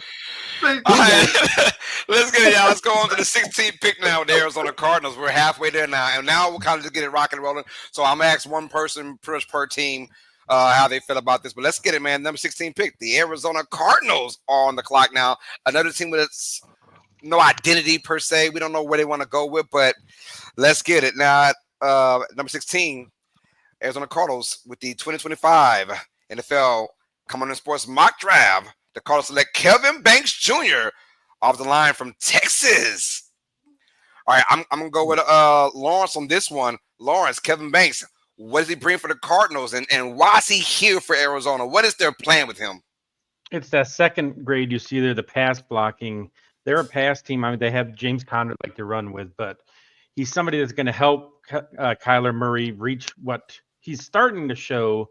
But the offensive line has always been the issue is he's under gun. He can't see. He can't do things. You need a strong offensive line to not just keep the defensive line away from them, but to keep them at bay so they're not, jumping, blocking passes, not blocking the passing lanes. So building up the offensive line continues to be smart. They just re-extended Trey McBride, so that's good for them that they're going to keep that piece there. Yes. So they continue to build up in front of Kyler Murray because he's their franchise guy, like him or not. Nah, I'm with it. I'll go with you, TJ, real quick. Kevin Banks, O-line for the Cardinals. What does it do for Kyler Murray and his confidence? Well, it's there to protect him. Obviously, he is a bit on the smaller side, but he has that great athletic ability, and he's going to be great. And you need that protection. Obviously, Kyler Murray, he's okay. He has that mobility around him, but you are spot on. They don't really have that identity, and hopefully, with building in the trenches, you either open up bigger holes for the running back to run through. But Kevin Banks should be the pick for them because then again, building the trenches. That's all you need to do. But has great has balance and speed. That's what you need in the O-lineman. I think at their best, when James Conner is, man, when he's getting it in, he's getting 100 yards rushing, and I think when Arizona's at their best, when they can get Conner involved in that running game heavily. It's just when they don't, man, it's almost like if Murray's got to throw for 250 plus and a couple touchdowns, you're probably not going to win that game. So when Conner's getting that ball 100 plus yards, 2 touchdowns in this arsenal, that's when Arizona's at their best, in my opinion, when they won against these top tier teams. Let's keep it going, y'all. Yeah, and hopefully the protection. Yeah, my bad. And hopefully the protection can help unlock Harrison. Man, he had a really tough year last year, their first round pick, and they need him to have a big year this coming one, or it could have been a complete miss from the draft last year. Hell yeah, I agree for sure, for sure. All right, let's go to the 17th pick now. Our favorite Cincinnati Bengals, team of destiny, but not destiny. It was weird last year. We all knew what side of the ball they were going with. That is 100% given. You know they're going defense no matter what. After now paying off both the receivers a lot of money, and rightfully so for one. I don't know about the other one. We'll get into that later on in life. But they're going defense. So, and it's the point, where do you go now, your defensive side? Let's see now with the 17th pick in the 2025 Come On In Sports NFL mock draft. The Cincinnati Bengals select Derek Horman, D tackle from Oregon. All right, Casey, what does he stabilize for Cincinnati in that front four going on right now? Who knows, man? They're not even trying to pay Trey Hendrickson. The Cincinnati Bengals blow my mind. Like, in my mind, yes, Jamar Chase, you got to lock that down, Right. Keep him in Burrow's chemistry. But then to pay T. Higgins, which is he's a good receiver, but your defense fell apart last year, and then to just let someone like Hendrickson walk. So you do have to invest in the defensive line. You got to keep people in. Harmon's a interesting case. When he was at Michigan State, he was a bigger boy. He dropped a lot of weight when he went to Oregon, and you saw his dynamic playmaking ability. He can penetrate. He can really flash real quick. Sometimes comes in out of control. He needs to kind of wrangle himself in. But we're talking about from an athletic profile perspective, just someone up front who can wreak havoc quickly up the middle. And that's if the AFC North in general, if you were just to blanket everything, there's some good quarterback play there, but every team's got edge rushers. Mm-hmm. If you can pair that with someone coming up the middle, really wreaking havoc, this makes sense for Cincinnati. Dolph, we talked about the Niners earlier and that window being kind of officially closed. You said maybe a soft rebuild. How do you feel about the Bengals? Is it the same way? Is Derek Harmon just a safe pick for them? I think Derek Harmon is an excellent pick for them. They have to start building up the defensive side of the ball.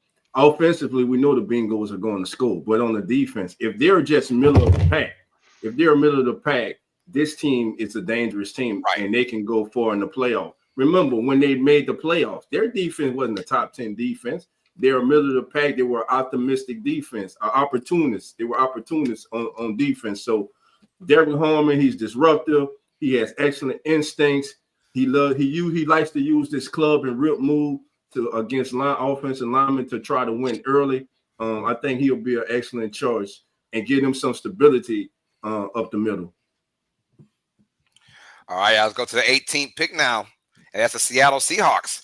So with the 18th pick of the 2025 Coming In Sports NFL mock draft, the Seattle Seahawks will select Tyler Booker, offensive lineman from Alabama. There we go. Big boy blocking from the SEC. We talked about that with Will Campbell. Now we got Tyler Booker out here as well. Zach, your feelings on Seattle now. And they got Sam Darnold back there. Got to protect him because he's not the fleetest of feet, if that makes sense. But Tyler Booker, how does he fit in with Seattle? Oh, Zach, got a mic, maybe. Now I'm the one being Dolph, not Yeah. I mean, look, yeah, you got to protect the new quarterback, right? They're going to move on from Geno, who's getting pressure nonstop, holding on to the ball a little bit too long as well. But with Darnold, obviously not a mobile guy. He's guy who prefers to sit in the pocket. We were able to see what he was able to do with the Vikings. I mean, he had a blowout year. Like, he came out. I think a lot of people were not feeling it. We're kind of like, okay, is this really happening? And sure enough, they surprised everyone. They were able to be second in division, compete for first in the division against a tough Lions team. So hopefully by giving him some more protection, they can go ahead and make some big jumps. Obviously with the new wide receiver core that they have, could be interesting. Lawrence, we're looking at Booker going to Seattle. How do you feel about that? Is he a great upgrade to protecting old Sam Darnold back there? Oh, he 100% is. And you think about Seattle, I always think of defensive running game as well. So I know this running grade that you didn't see there was very good, but when I think of Alabama, I think of tough-nosed, I think of hard-nosed football, and I think of that with Seattle too. So those two pair up well.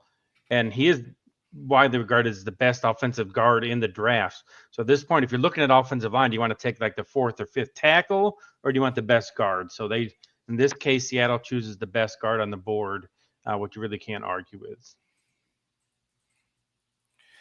Nah, I like that. I like that, though. I think when in doubt, when you're Seattle and you're trying to have a new identity, I do believe going with the O-line, and Tyler Booker from Alabama is no slouch. I mean, it's a big, massive guy who could bring that thumpness to your team. I think it's a good pick for Seattle. So we'll keep it rock and roll now. The 19th pick, y'all. And that's going to go to the old Tampa Bay Buccaneers. And it's funny, they won the South, right? Did they win the South again? Back to back? Yes, they did. Both 3 years. Yeah, Yeah. so yeah, and they're picking at 19th now. So it tells you what they did in the playoffs, though. But that says a lot about our division, though. So I can't do too much bragging about the division at all. Jeez. But the Tampa Bay Buccaneers, man, on the clock now, and yeah, they're gonna go with Jahad Campbell from Alabama. I don't have that picture yet, Dolph. You can find it for me. But go with Jahad Campbell, man, and I do look.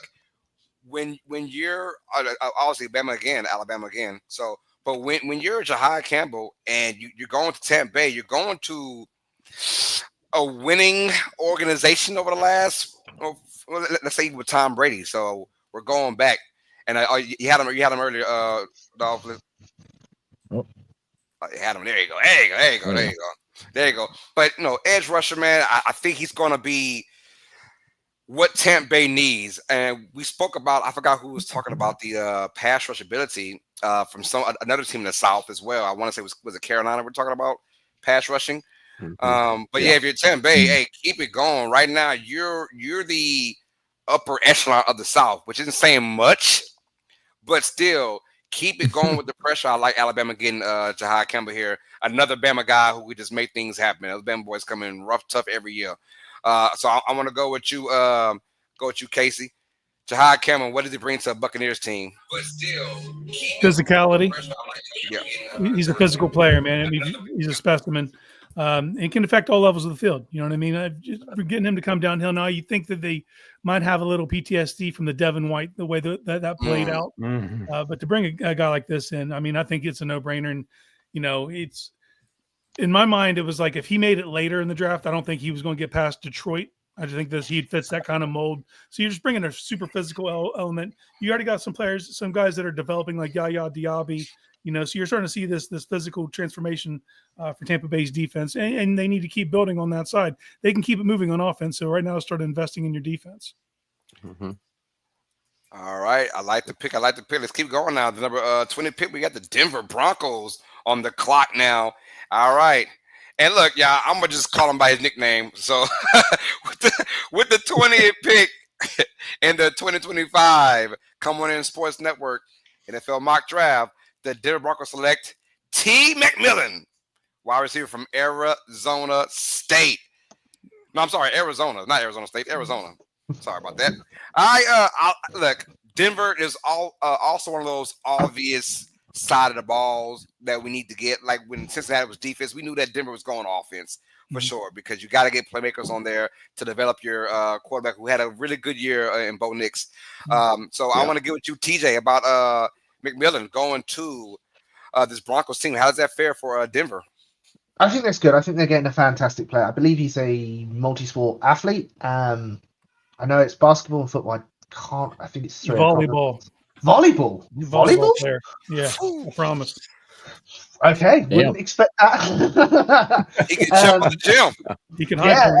Yeah, precisely. He can moss some people with that volleyball skills there he got there. But he allows him to obviously maximize his entire catch radius and all that kind of stuff. Yeah, his IQ is very good, and obviously his route running is quite very precise as well. It is the wide receiver you need. Denver needs a decent wide receiver, obviously, to pair with Bo Nix. Obviously, they've got Sutton there. Obviously, Sutton's aging quite well. He did very well, Sutton, last year, but you obviously need that second option for Bo Nix to go out. And I believe McMillan is the actually a very good choice to go with the Broncos, right? Yeah. Hey, honestly, I love it. If there's like pen on paper that this is what we need to get over the hump, one thing the Broncos did was got them a superstar in the making #1 option for Bo Nix. And you think that Sean Payton's gonna mess that up? I don't think Sean Payton's gonna mess that up. Not Sean Payton. He won't mess this up. He'll find a way to get XYZ QB to throw to XYZ receiver. That's Bo Nix to McMillan. I think it's be perfect for those guys because they needed a number one guy and to give Bo Nix more confidence because they're only this is still a rebuild. Now they did great last year making the playoffs, but no one in their right mind saw that happening. So I think they're just ahead of the rebuild schedule, and now this year they can pose a better threat to the competition of the AFC West. So I do like this as McMillan being number one. And it's like Casey said earlier, Tate is like possibly the best wide receiver in the draft, and he's falling all the way to the 20s. So that seems like a really great get for Denver on multiple levels. Yeah. The only way it doesn't work is if Sean Payton decides that he has a 7th round wide receiver from a community college somewhere that he likes better. That's the only way that this is different. Sean Payton gets his Michael Thomas in Denver. That's one thing Sean Payton has the ability to do is getting players to buy into his system, and that was what the drawback was with when he had Russell Wilson there. Didn't have he didn't want to buy into the system, but what Tate brings to the table is that downfield deep throw that Denver needed. Of course, they didn't need that when they played us, but they blew us out. But that gives Bo Nix that deep downfield throw, and Tate's that one guy that can win those battles for him. That's one thing the Falcons and the Saints had in common last year. We got our ass kicked by Denver Broncos. The Denver Broncos of all teams beat both our asses. Jeez. All right, let's keep it going, man. With the 21st pick now, we're going with the Pittsburgh Steelers. We know they had DK Metcalf in the offseason. They let go of both Russell Wilson and Fields, and who knows where they're going? Are we still trying to get Aaron Rodgers? We have no idea what's going on in Pittsburgh as far as their QB. But let's see what they do now. The 21st pick in the 2025 NFL mock draft from the Come On In Sports Network. The Steelers select Emeka Egbuka, wide receiver from Ohio State. I love this pick. I love it. If you got the picture of him, Dolph, put it up, man. But I'm gonna go with you first, Casey, about this, man. Emeka, man, he is a beast, bro, and I think he's the most polished receiver coming out this draft. When I say polished, that as far as like physical, that's T-Mac in my opinion. Up and get it, but a guy that's polished, route running, hands, can catch, and can fit any system. I think Egbuka is that kid. How about you, Casey? It's a tale as old as time. Pittsburgh drafting a player that I love and making me hate him. As soon as you said that, damn it. Man, Egbuka is the complete deal. He can do it all. He can do it, alignment versatile, inside or out. He's a hell of a blocker too. Like they'll love him. Yes. It's the last thing we need. I need them having another Hines Ward. So I was just thinking that too. Awesome pick, guys. Lawrence, how we feel about Egbuka going to the Steelers? They need that, right? They need that. Well, I'm a little bit biased. I love Ohio State, big Ohio State fan since my childhood, along with the Bills. So I think Egbuka is a great pick. I watched him play for his entire career at Ohio State. He does the dirty work. He's not a selfish player. He's done whatever Ohio State's needed him to do. And for Pittsburgh, like he has DK Metcalf on the other side. He's not expected to come in and be that number one guy. He can come in, learn those, but he can do what he does best. And the Pittsburgh Steelers fan base, who loves that blue collar, do the dirty stuff type of player, is going to love this pick. And like Casey said, makes me kind of not like him as much because he's on the Steelers, but still got to root for the Ohio State. He reminds me of Amon-Ra St. Brown from Detroit. I think he's going to have that kind of uptick for his ceiling. I'm going to go with St. Brown from Detroit. I love what he brings. And it felt like he was in college for like 12 years. It felt like he was there forever. but nonetheless, though, this kid is dynamic, and he seems to always find his way open. And hopefully that transitions well into the NFL. But I do like this for Pittsburgh. Now, who's throwing them the football? Yeah. That's yet to be said. Unless Mason Rudolph. I was gonna say, right quick, before we move on, guys, man, what about the makeover of the receiver room for the Steelers? DK Metcalf, Pickens, and if they do select Emeka Egbuka, man, put him working the slot with Pickens and DK as your Z receivers and your X receiver, man. hey, things are looking up in Pittsburgh. But again, like you said, Mason Rudolph. Yeah. Yeah. Like who's throwing like they're in my opinion now with this selection, if they go this route for in reality, it's like okay, there's no more excuses for your quarterback, whoever that may be, and it can't be Mason Rudolph. Let's be real about that. But if it is Aaron Rodgers or whoever it is, like there's no excuses for that particular player because you have weapons on the field that can get you going. So, Carlos, let me ask you this: why? And this is for myself too. Why can't it be Mason Rudolph? I only say that because of Geno Smith and Sam Darnold. Why not? Well, see, why not? And Rudolph, he didn't have bad. He wasn't really terrible. He wasn't terrible with the Steelers. So why not Rudolph? If he is given the reins, why not this be the season that he fully comes into his own as a professional? It could be because of the weapons you have now. It could be. But one thing it is, I've seen Rudolph with this same Steelers, head coach. And and Mike Tomlin. So we've seen that already, and that's why no one's gonna go, yay, let's get it. No, I don't feel that. Like if it was Rudolph with another head coach, another system with these players, you feel a lot better. But we've seen him in Pittsburgh before. I mean, his highlight is getting hit by a helmet from Myles Garrett. I mean, so that's Pittsburgh returning to Philadelphia really quick. If Mike Tomlin lets Mason Rudolph be the starter to start the season, they're already so hard on him, wanting him gone, and he allows a guy that's just been sitting here under as a backup for all these years, and they're like, okay, this is your game plan. Yeah, they're gonna be asked for his head. Yeah. Now, you got to realize Mason does not make like real good quarterback decisions. He can play the position, but he does not make real good quarterback decisions. So if it comes to the point where he gets under duress, it doesn't matter who he has out there as receivers. If they're not open, what he's going to do, he's not a scrambling quarterback, but he does not make good quarterback decisions. I mean, and the Steelers has not shored up that offensive line, because even the Falcons was able to get through that line. So somehow it's gonna go back to the Falcons. No, it's not. It's not that. It was just using us as an example. We had a bunch of young guys playing against Pittsburgh, and we were able to get to the quarterback. I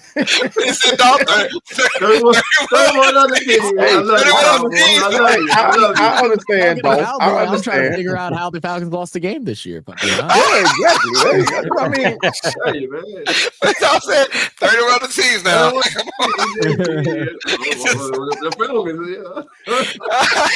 That's funny. All right. Let's keep it moving, you guys. Let's keep it moving. So we got the number 22 pick coming from the Los Angeles Chargers. This team was playoff bound, but boy, when they got there, they got mollywopped now. But look, honestly, 2 years ago, you thought they weren't going with the offense because their offense was clicking. But this past season, with departures from Keenan Allen and other guys, their offense took a big hit, and we kind of figured that. But there's one guy, and what's the kid Johnson, right? He has just not developed at all into what they thought he was going to be, this top tier number one deep threat kind of receiver. So you know that they're going on the offensive side of things yet again. So let's get it, man. The 22nd pick from the 2025 Coming In Sports Network NFL mock draft, the Los Angeles Chargers Chargers select Luther Burden III, wide receiver from Missouri. Like it. Hey, how do you feel about this, Lawrence? What are you going with it, brother? My ticker says it all. They're drafting somebody who they hope can actually catch the ball, unlike Quentin Johnston, who really has struggles with the main thing a wide receiver can do. But let's call a spade here. He's thrown the ball. There's not a single Chargers fan in the world who thinks he's going to catch it, which is crazy as a former first-round pick. But in all seriousness, they have to do this because of that miss, right? Ideally, they wouldn't have to draft a wide receiver here because they'd have Quentin Johnson, who is entering his third year, would be a star already. Right. You had Ladd McConkey, who I wanted to get last year and had an amazing year as one of the few reliable weapons for Harbaugh and his team. So this is one of those. The wide receiver run has started, right? We drafted early one, and then now this is how the draft works, right? A position, somebody starts the domino effect, and we've had how many in a row taken that at the three in a row, yes. So here's where the run starts. So they don't want to miss out and have to wait till the next round. So I think it's a necessity because of just how awful Quentin Johnson has been. I want to give a shout out to TJ. TJ last year was on the McConkey train, and I was like, for what? And he was like, this kid's going to be good, Carlos. And he proved me wrong. The kid was phenomenal. And like you said earlier, Lawrence, if Quentin Johnson had just stepped this game up, I mean, the dude can barely catch. And I'm not trying to knock the kid, man, but God, dog, the first ability as a receiver you got to be good is catch the ball. I mean, that's elementary school right there. But TJ was like, this McConkey kid's gonna be good. I think he'd be that special, but boy, he was off the charts. TJ, you add in McConkey and now Luther Burden, who's I would call a senior citizen of college football because he's been there forever as well. But how does that feel? Those two playing together? Yeah, a lot better than what the Chargers have right now because, Johnston, I wouldn't be surprised if he's traded after the draft or during the draft. Like, he just can't catch the ball. What's the point of having a wide receiver that can't do his job? Where if you've got McConkey and Burton there, Burton, I love it. I think he is going to be a fantastic weapon for Justin Herbert. But the Chargers has to do something because fair enough, Herbert was saving the ball all off season, but when the time came, he was throwing interceptions all the time, and his main weapon, his number one target, can't do nothing. But you throw him with McConkey and hopefully a guy who can catch the ball. Let's just say that. It looks like he can.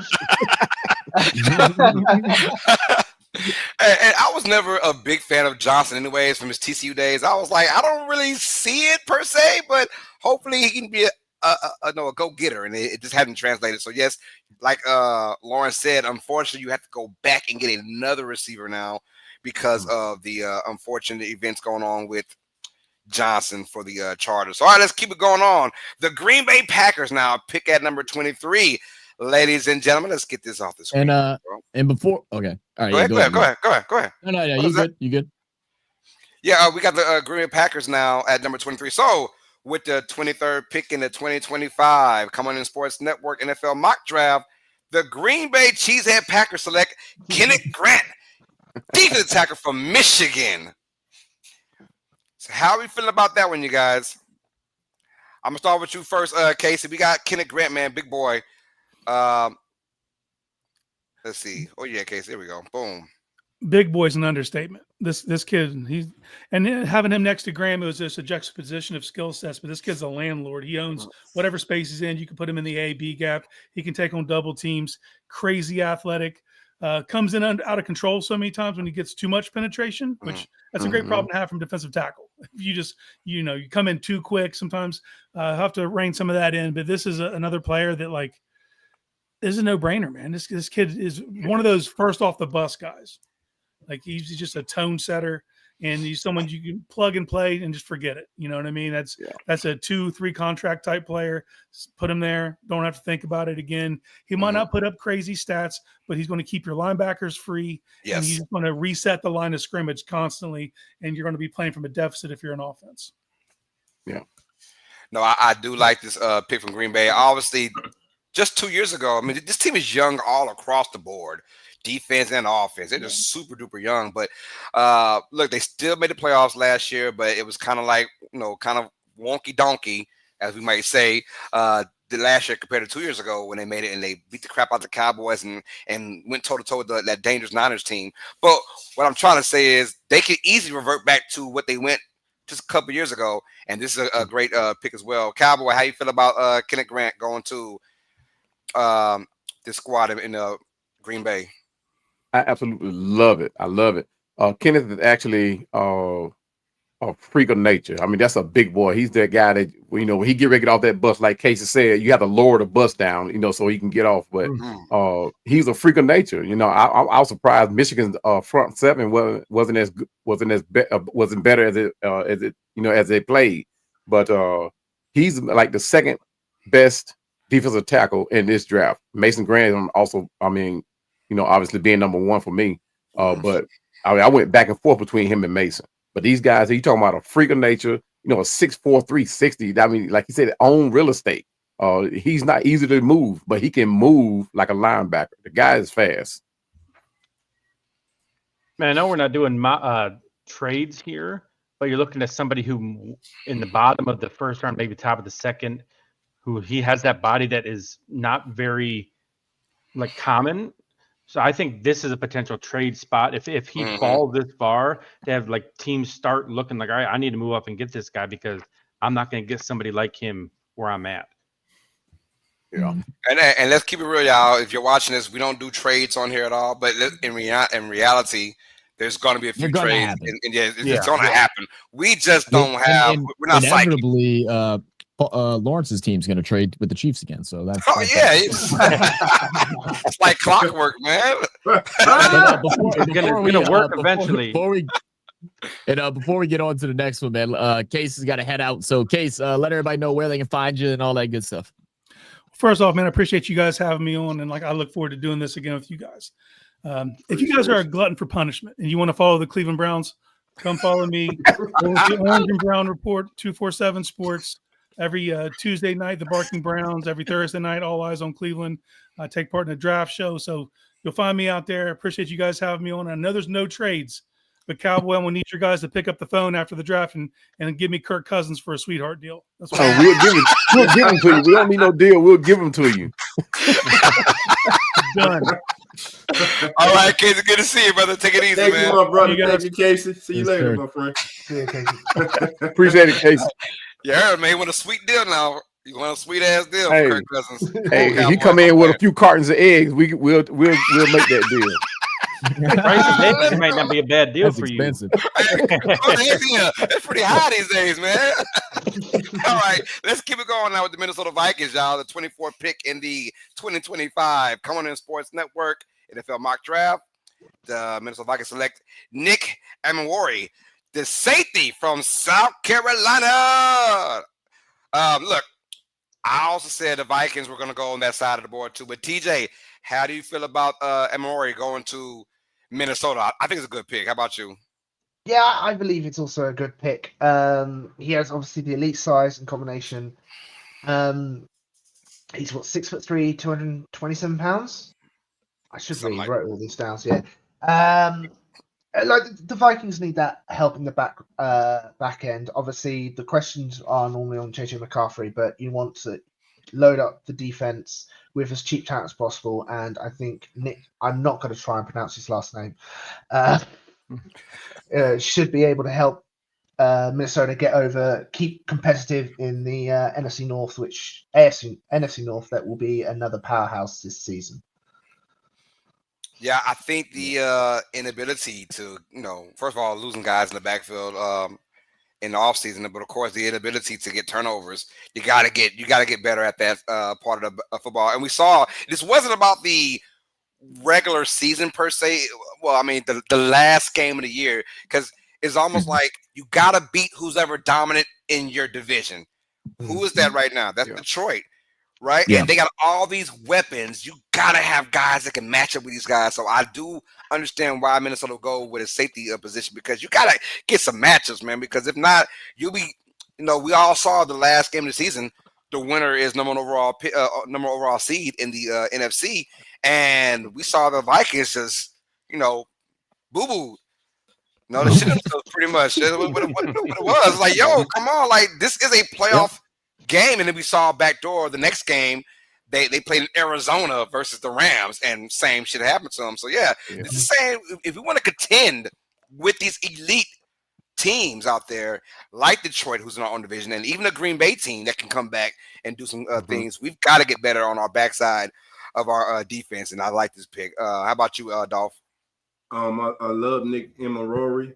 The young man, he's to me, he's better.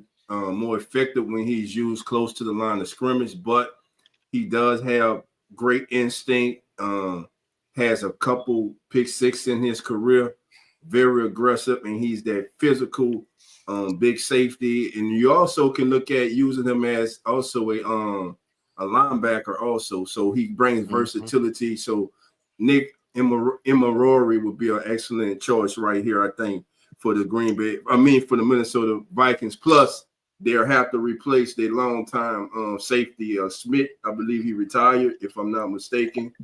Or this is his last year. So yeah, excellent choice here for the Minnesota Vikings. All right, let's keep the ball rolling, y'all. The 25th pick is the Houston Texans. So with the 25th pick of the Come On In Sports Network NFL mock draft, the Houston Texans select Josh Simmons, tackle, Ohio State. Hey, Lawrence, we saw the good in Stroud year one. We saw the bad in Stroud year two. Albeit both years they still managed to get to the divisional round of the playoffs. Is this more of a let's just protect Stroud, or this is more of a we just need to have an O lineman?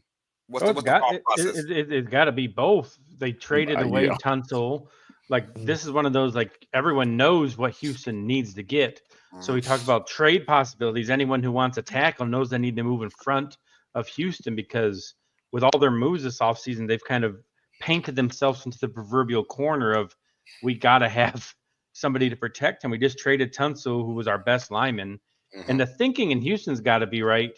We didn't really do that great with Tunsil, so let's get cheaper, let's get younger, and develop somebody. So the pick is understandable, but don't be surprised if somebody jumps in front of Houston to take a tackle, possibly the one that they want.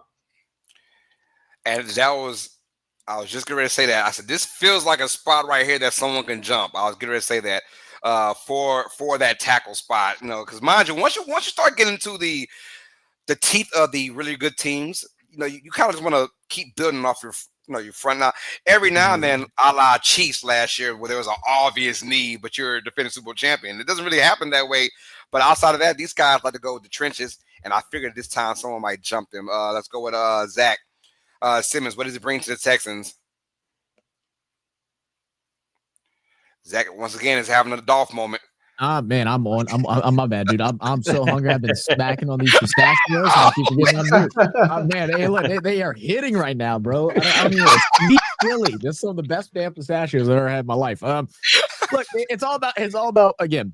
You get off lineman to protect your assets, man. You want to keep developing. Stroud had a little bit of a sophomore slump. I don't think that says much about him. I mean, they had a lot of issues. I mean, wide receivers getting banged up and hurt. You lose Stephon Diggs. I feel like the only other option that you would go here, if not offensive tackle, is going with threatening your wide receiver core. But there's going to be a couple of guys that you're going to be able to grab in later rounds. The big picks are pretty much already gone. So it just makes sense. Go ahead, build up the O-line, protect Stroud, and then keep it pushing from there. Yeah. Amen to that. Amen to that. All right, let's keep it going, y'all, with the 26th pick of the 2025 Coming In Sports Network NFL mock draft. The Los Angeles Rams will select Chevon Revel Jr., cornerback from East Carolina.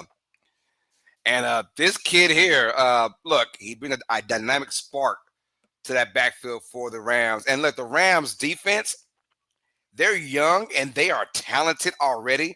This just adds on more to that talent, in my opinion. I do love this pick. Not necessarily a ball hawk, but someone that can get the football. And more possessions for Stafford and company, the better for the Rams. Because like the Rams have to play a certain style, in my opinion.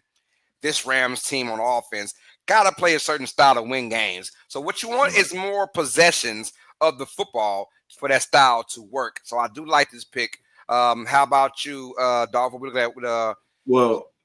look at with you look at Revel Jr., this will be a pick that throws a monkey wrench in the draft. This would be a pick that pushes someone down the board. That it would be a domino effect. But what this young man is, he brings size. He's electric. He's a very good player. The numbers that you see on the screen, those are his career numbers. He's dealt with a few injuries, but when on the field and playing, this young man is a great prospect. Like I say, electric, great ball hawk. He has the size. I believe he's 6'2", close to almost 6'3". Runs well. He suffered. He's coming off an ACL tear, which he suffered in September. But the young man stock, if not for that, we could be talking about him. Many would have been talking about him as one of the top corners. But he's that sneaky at the end of the first round selection that could very well work out for a team. Nah, I do like that though. Like I said, that Rams defense, they're young and they're very talented, man. Very talented. He'll just add on to that team and make them very good. I got Rams as a sneaky, sneaky team next season to come out of the NFC. I'm just saying, a very sneaky team. They could do that. So let's keep it going on now with the 27th pick. The Baltimore Ravens, and look, they just re-signed John Harbaugh again, another 4-year deal or 3-year deal, I believe. So I mean, they say, you know what, we believe in this coach. Let's keep it rocking on, and I respect that as well. But when you've seen the Ravens' failures in the playoffs as of late, kind of gotta something's got to change. But right now, let's see what they pick with this one, because you're getting out to the teams that are just so good that we just kind of want to go with best available player or best fit for our team. So let's see what the Ravens go with this one as we let me take a Rebel off the screen. There we go. All right, with the 27th pick in the Come On In Sports Network 2025 NFL Mock Draft, the Baltimore Ravens select Shamar Stewart, edge rush from Texas A&M. All right, go with TJ. They got an edge rusher to add on to that Ravens really good defense as well. TJ, how are we looking for the Ravens? Yeah, we're looking good. It's sorry, I was Ryan just broke then. Yeah, they obviously need to improve their defense. Obviously, Patrick Queen left not last year ago, and you definitely felt like the defense suffered with it. Obviously, Patrick Queen did play a linebacker, but he was very good at getting after the QB. Yeah. And I believe this should be hopefully a good replacement for Patrick Queen in that defensive line. And obviously their offense is set. You know their offense is going to be really good with Lamar Jackson, obviously Derrick Henry, maybe their tight end if he can catch the ball in crucial moments. Man, a lot of Mark Andrews, man. Mark Andrews. But obviously you do need to fortify that defense, and obviously you need that cheap talent there. And yeah, I do like this pick for Baltimore. Now, the only thing about this pick, man, is you look at his production as far as sacks, 4.5 sacks in 3 seasons. But NFL Network's Daniel Jeremiah classifies him as a dynamic and athletic edge rusher who generates pressures but struggles to finish. Now, there are many things that could possibly lead to that. He's disruptive. He disrupts a game. So who will be the NFL comparison to him? Look no further than Vegas than the man that just got paid, Max Crosby. Max Crosby may not get the big sack numbers, but he is a person that on each and every single down, the offense has to accommodate, has to pay attention to, because he can wreak havoc on the game. And this young man here has the ability to do the same.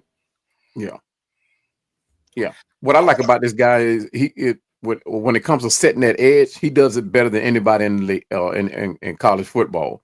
It's a violent edge. You know, if a play comes his way, tackle comes his way, he fights off that tackle, he gets through it, and he still is able to manage to make that tackle.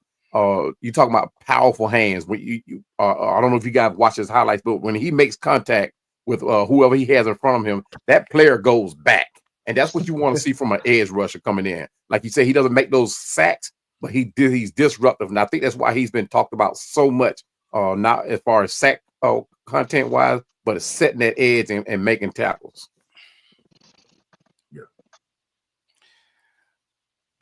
Gotcha, brother. All right, let's keep it rocking and rolling, man. We got a special visit from our guy, Mr. Jack from Detroit Lions Talk.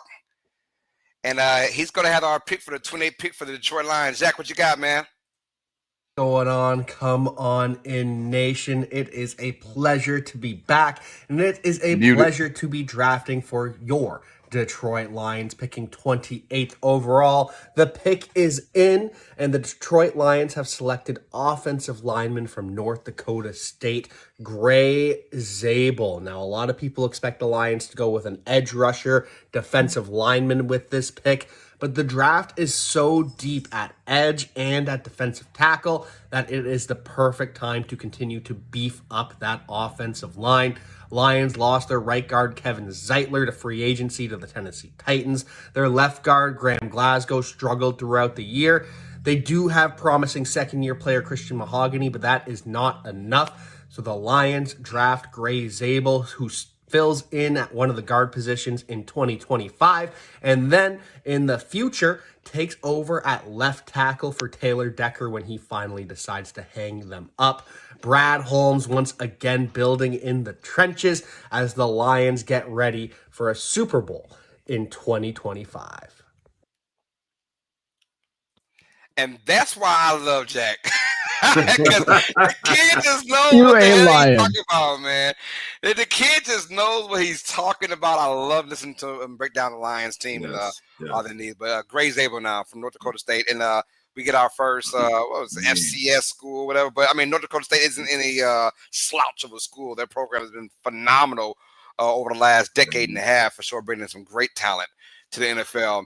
The Lions, like I said, once you start getting to, we're one of those good teams now, and I like the trenches, O-line, D-line. Let's just set that up, and we got weapons on both sides for sure. They obviously get their pass rusher coming back off injury. He'll be back to wreak havoc again for the Lions. So yeah, excuse me. Yeah, Carlos, if that selection there's a home run. That kid there can play everywhere on the offensive line. If he was a center, he would have been the number one center in this draft class. He's a day one starter. This young man reminds me of, I'm not saying he is going to take some time, but he reminds me of the recently retired Zach Morton of the Dallas Cowboys.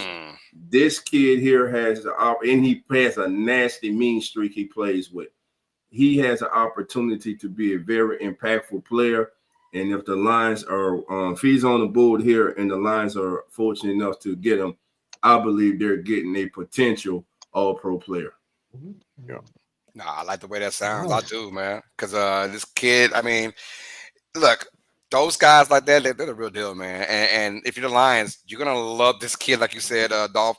And what you had to lose with your Lions, I mean, you got everything going on. Your offense is crazy, crazy good, and now you just add more beat to keep your quarterback uphill. Lawrence, how you feel about Gray Zabel? No, it's like you said, at this point of the draft, these teams are generally the strongest, which means they have the strongest overall team.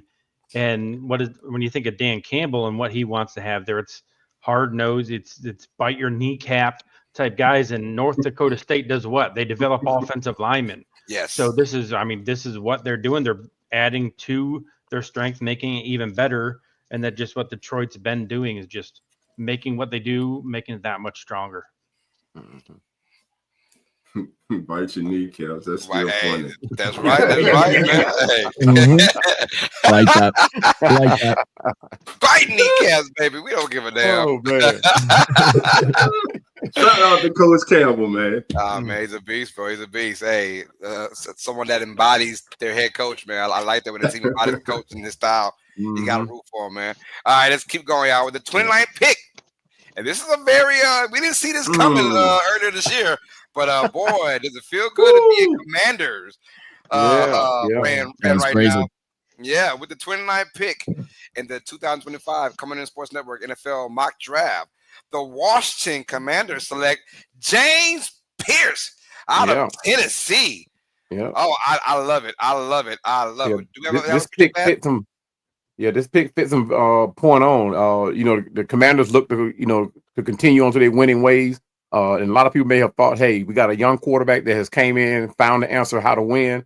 Let's keep surrounding him with offensive weapons. But I think they need to look toward that defense a little bit because they could be slipping on that side. And with that thought in mind, James Pierce, I think he fits that offense, that defense very well. They had problems stopping guys, running back that were able to get to the outside that B gap outside the tackle. So I think James Pierce at 6'5", 243, who I think maybe just a little light for my liking, but with that size, you can actually drop him back in coverage and he'll still be able to keep up or even run down a running back. But you talking about 17.5 sacks last season. James Pierce is a guy that can probably elevate even more into the NFL. I was actually surprised to see him drop this far down. Yeah, he is very slight in the ass Yeah. per se. And like when I saw him against Ohio State, in Ohio State in that play, he was demolished, right? But of course, that's just a big advantage from Ohio State to every other team in college landscape. But still, when I saw that, I was like, this dude he don't even have a tackle in the game. It was that bad. But still, you're going to the NFL now, so everyone's NFL ready because they're in the NFL per se. So we'll see. But I do like his motor. When you're that slight, you better have a motor, and you better come with it every single time. So he definitely has that motor. So I like that. But and when you're in this position, if you're the Commanders, I mean, it's slim pickings. They're not used to being in this spot. Yeah. But still, hey, it's slim pickings because you got your needs met on offense and mostly on defense. That's why you go with your defense to keep the pass rusher going on, because like now you're dealing with TJ's champion Eagles. Right, and you got to find a way to beat that team, that same team that beat you. So that's how it is. You draft to stop the best team in that division. That's how I feel. True that. Yeah. How about you, TJ? How do you feel about that pick? Annoyingly good. They lost a couple of those D-lineman defenders in the offseason, but yeah, he's quick. He's very quick. He's flexible. Both his hands and feet are very fast, so he can obviously maneuver around. Yeah, he can. His size is a slight disadvantage, especially in the run game. He is, like you said, there's tape of him being able to be moved around quite well, which is quite fortunate for us. But hey, he's also very flexible and is able to get round those bigger O linemen and just cause problems, which is going to be frustrating. All right, let's keep it going now. We have the Buffalo Bills. I'm throwing a curveball. I'm not going with a pick. I cannot stand it. Yeah. I do not want Donovan Izarelki. I do not want. Hold on. Let's get on a solo then. Hey, yo, this is your call, then, Lawrence. Go ahead with it, baby.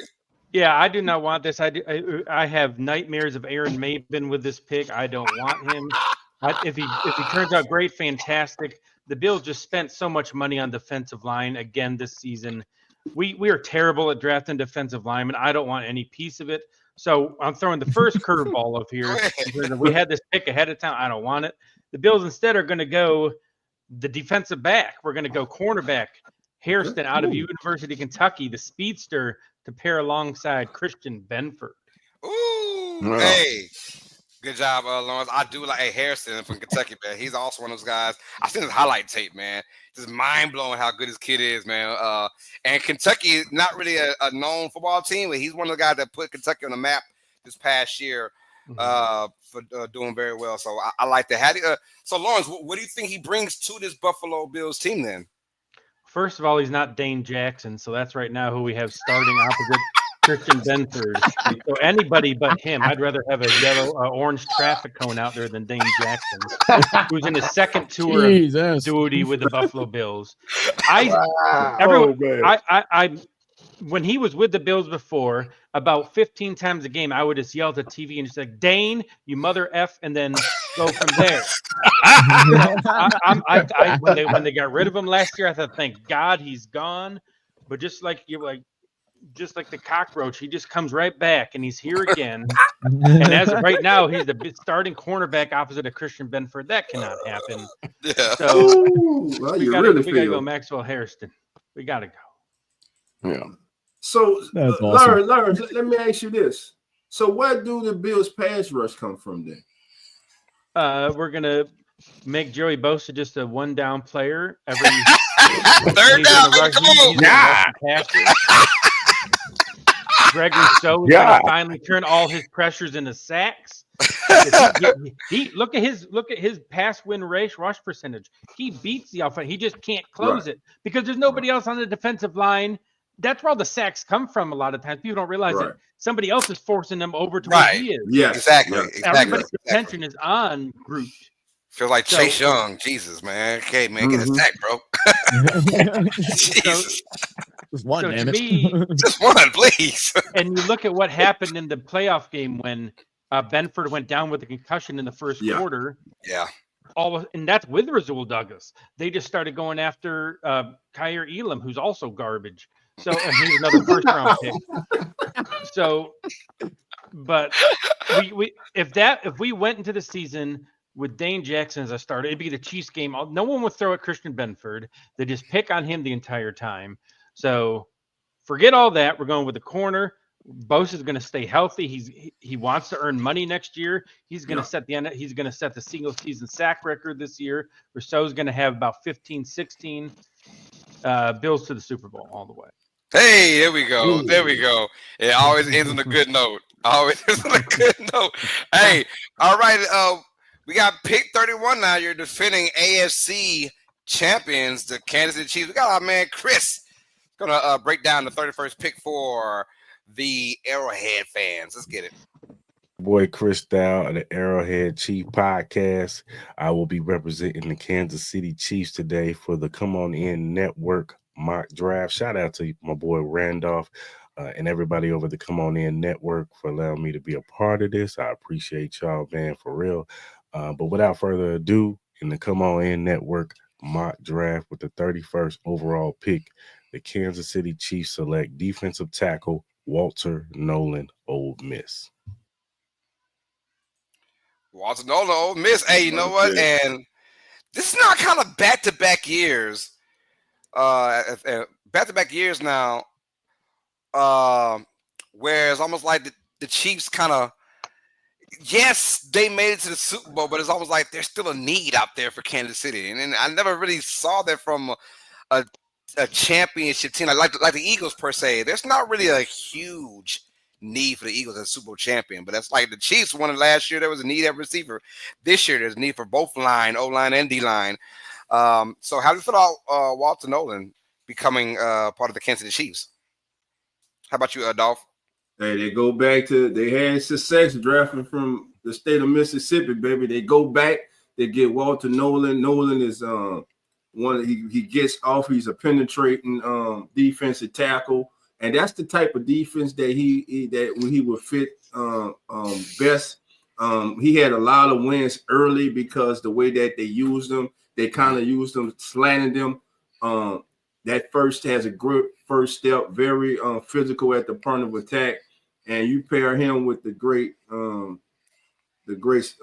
defensive tackle they already have, man, and he can be a mentor to Walter Nolan and pass the torch to Walter Nolan. I think this would be an excellent selection. Plus, if we learn anything, though they did a good job in the Super Bowl of slowing down Saquon, you need that. Besides Chris Jones, you need somebody else to get that rush up the middle. Zach, the position for the Chiefs is the right spot for them to get Walter Nolan, a defensive lineman. I mean, why not? Yeah. Why not? Look, you got a rusher you want to add to the tackle Chris Jones. Go and grab, make him miserable. Make it miserable. It's already horrible enough when you got to go up against the Chiefs. You got to deal with the things outside the football field and Mrs. Swift over there. And then you go ahead and add the double pressure, the dual pressure on the line. Come on. That's a great pick up there by the Chiefs. No, I like it as well because, like I said, when you have everything, like even with their pedestrian offense, we've seen the last 3 years now, they're still going to Super Bowls with this pedestrian offense. So it's almost like it's just one team that can beat us, and that was the Eagles that beat them handily in that Super Bowl. So it's like if we can kind of avoid a team of destiny like Philadelphia, we can win it all again with our pedestrian offense. Let's keep going with our defense and keep getting pressure on these quarterbacks. Because mind you, although they have been de-hunted for a while, they're still facing Josh Allen, Lamar Jackson, Bengals quarterback Joe Burrow. So, I mean, you're still facing talented QBs every damn year, and you want to keep putting pressure on them. So sometimes you can sacrifice offense to get really, really good at defense and stop those other guys, those counterparts. And so it's been going well for them. So shout out to them. All right, now we're going to the final pick. So first of all, thank you all for being here and showing love and support, man. We all appreciate that. You guys stepping up and enjoying this 2025 mock draft from the Come On In Sports Network. Please, what we always say is hit that like button on your way in, on your way out. Hit that subscribe button too if you're loving what you're seeing, and hit the notification bells Put them on, y'all, to be notified every time we go live as a nation, as a unit, man. So I want to say thank y'all for that. We're going on to our defending Super Bowl champions, the Philadelphia Eagles. Mr. TJ, before we get to pick, what were you really, in reality, what are you expecting from the Philadelphia Eagles? Not to pick in the first round. I think Harry Roseman is. Let me say, I'll be shocked if we're picking at 32. Either we're going to move up for a player, like the only player I think he'll either go up for is Starks. I really like Starks. If Starks ain't there, I see us dropping back out of the first round and just getting those pick compensation. It's Harry Roseman. We know he's going to trade. It's crazy the fact that we didn't trade last year in the first round and still got Q. But yeah, no, I will be 100% real. We won't be picking in the first round. We're going to have like 2 picks in the second round. I reckon that's what's going to happen. A team's going to trade up with us to get that 5th-year option. But for our mock draft, because we're not allowed trades, because trades are complicated and ridiculous, we have an edge player from, of course, Georgia, of Michael Williams, if I've said his name right. Yes, sir. Yeah. Hey, Michael Williams now, he's going to be the edge rusher for the Eagles. And once again, I love it. I love I mean, like I say, in reality, this might not be the pick. But if you look at what the Eagles want to bring to the table, man, hey, you lost some defensive players and Josh Sweat and Williams in the D tackle. Well, now you got someone that can replace them, a young brother from Georgia again. So keep that alignment going on, and it seems to be working for the Eagles, man. Man, I read an article somewhere that the Eagles got like 22 picks between this year and next year. We have 8 picks this year, and we have 12 picks next year. So they could very well be, like he said, use the draft stock to move up the board. And for some teams out there that are looking for more, that are like rebuilding, so to speak, there, that draft stock will work for them. But I thought that was crazy. That's obnoxious, TJ. That's obnoxious. What's also crazy is I believe we have 8 of the 11 defensive starters of the 2021 Georgia Bulldogs. That's how much. Jeez. We have 8 players of that line. It's actually crazy. And obviously, I feel like we're going to add this one. He's a great run stopper. I know he's got some struggles with the pass block, but he's just power. He's constant go. And Philadelphia likes that. We like the person who's not going to stop. He's just going to go until the whistle blows. And we do need an edge rusher. Bryce Huff has been nothing, and we're paying $17 million a year. But this guy, he does need like that pass rush does need to be worked on.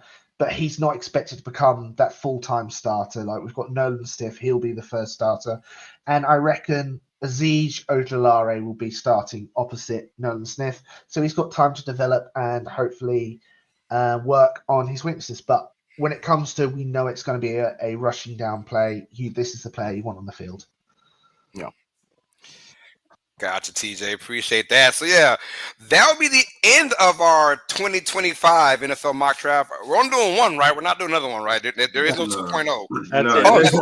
No, next time you see us will be April 24th, official draft night, baby. Oh, hey, that's just like the Saints fan, being a one and done. Let's go ahead and do round 2. Let's do it. Hey, guess what? At least we got one. How many rounds you need to get it right? Y'all want that one we got? Want the one we got? Because we can still go in the trophy case and pull ours out.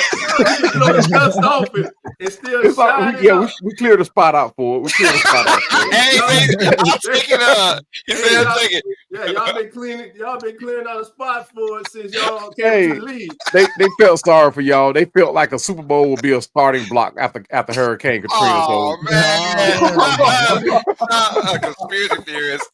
Hey, quick question though before we go. Amara Hampton, he's obviously been big talk. Running back from North Carolina. Now, in reality, I do believe he's going to be somewhere in the first round. In reality, somewhere. Yeah. But I just think that a lot of needs and fits. He's not that prototypical, just like starting running back that's gonna be a game changer, or maybe he is. But right now, the way we're feeling, we think he's probably not that guy. But I do believe that someone is going to pick him.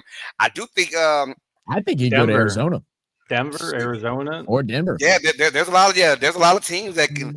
I would hope that Sean Payton wouldn't go with a running back, but hey, I don't know. But he's gonna go somewhere. I think I can't see him like worst case scenario. His worst case, in my opinion, is Washington at 29. Like, that's like worst case scenario. I think he goes to Washington at 29. But I mean, who knows the way this draft goes? Yeah. If it gets past the Broncos, realistically, who needs a first round running back? That exactly. You know Harbaugh loves to run the ball. You're right. You're right. He does. Yeah. That's true. Yeah. And what the Chargers draft they're 22nd. So yeah, right after what you said, right after the Broncos. So we'll see, man. I don't know, but I just want to get a quick thought on Martin Hampton right quick. But I do believe he will be a first round pick. 100%. For sure. But hey, first round talent. First round, yeah, he is first round talent though. Yes. Most definitely. But that's it though, man. So I want to thank y'all for showing love and support, man. So for the big homie Dolph Jackson, we got Lawrence from the Bills. We got TJ with the Eagles. We got Zach and Nonfiction who's been behind the scenes. So shout out to Nonfiction for showing love and being part of the chat and make sure all that goes well. Those crazy kids back there. Thank y'all. Hit that like button, hit that subscribe button as well. We got Cowboy representing Atlanta Falcons pandemic and all the above. So y'all, once again, hit that like button, hit that subscribe button, and turn those notification bells on to be notified every time we go live. Ladies and gentlemen, we're out of here, man.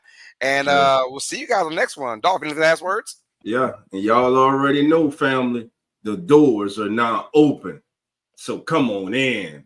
Have a good Sunday, family. We out. Cheers. Go Bills. Peace. Yeah. We ain't out yet. The cover is sports. Let's go.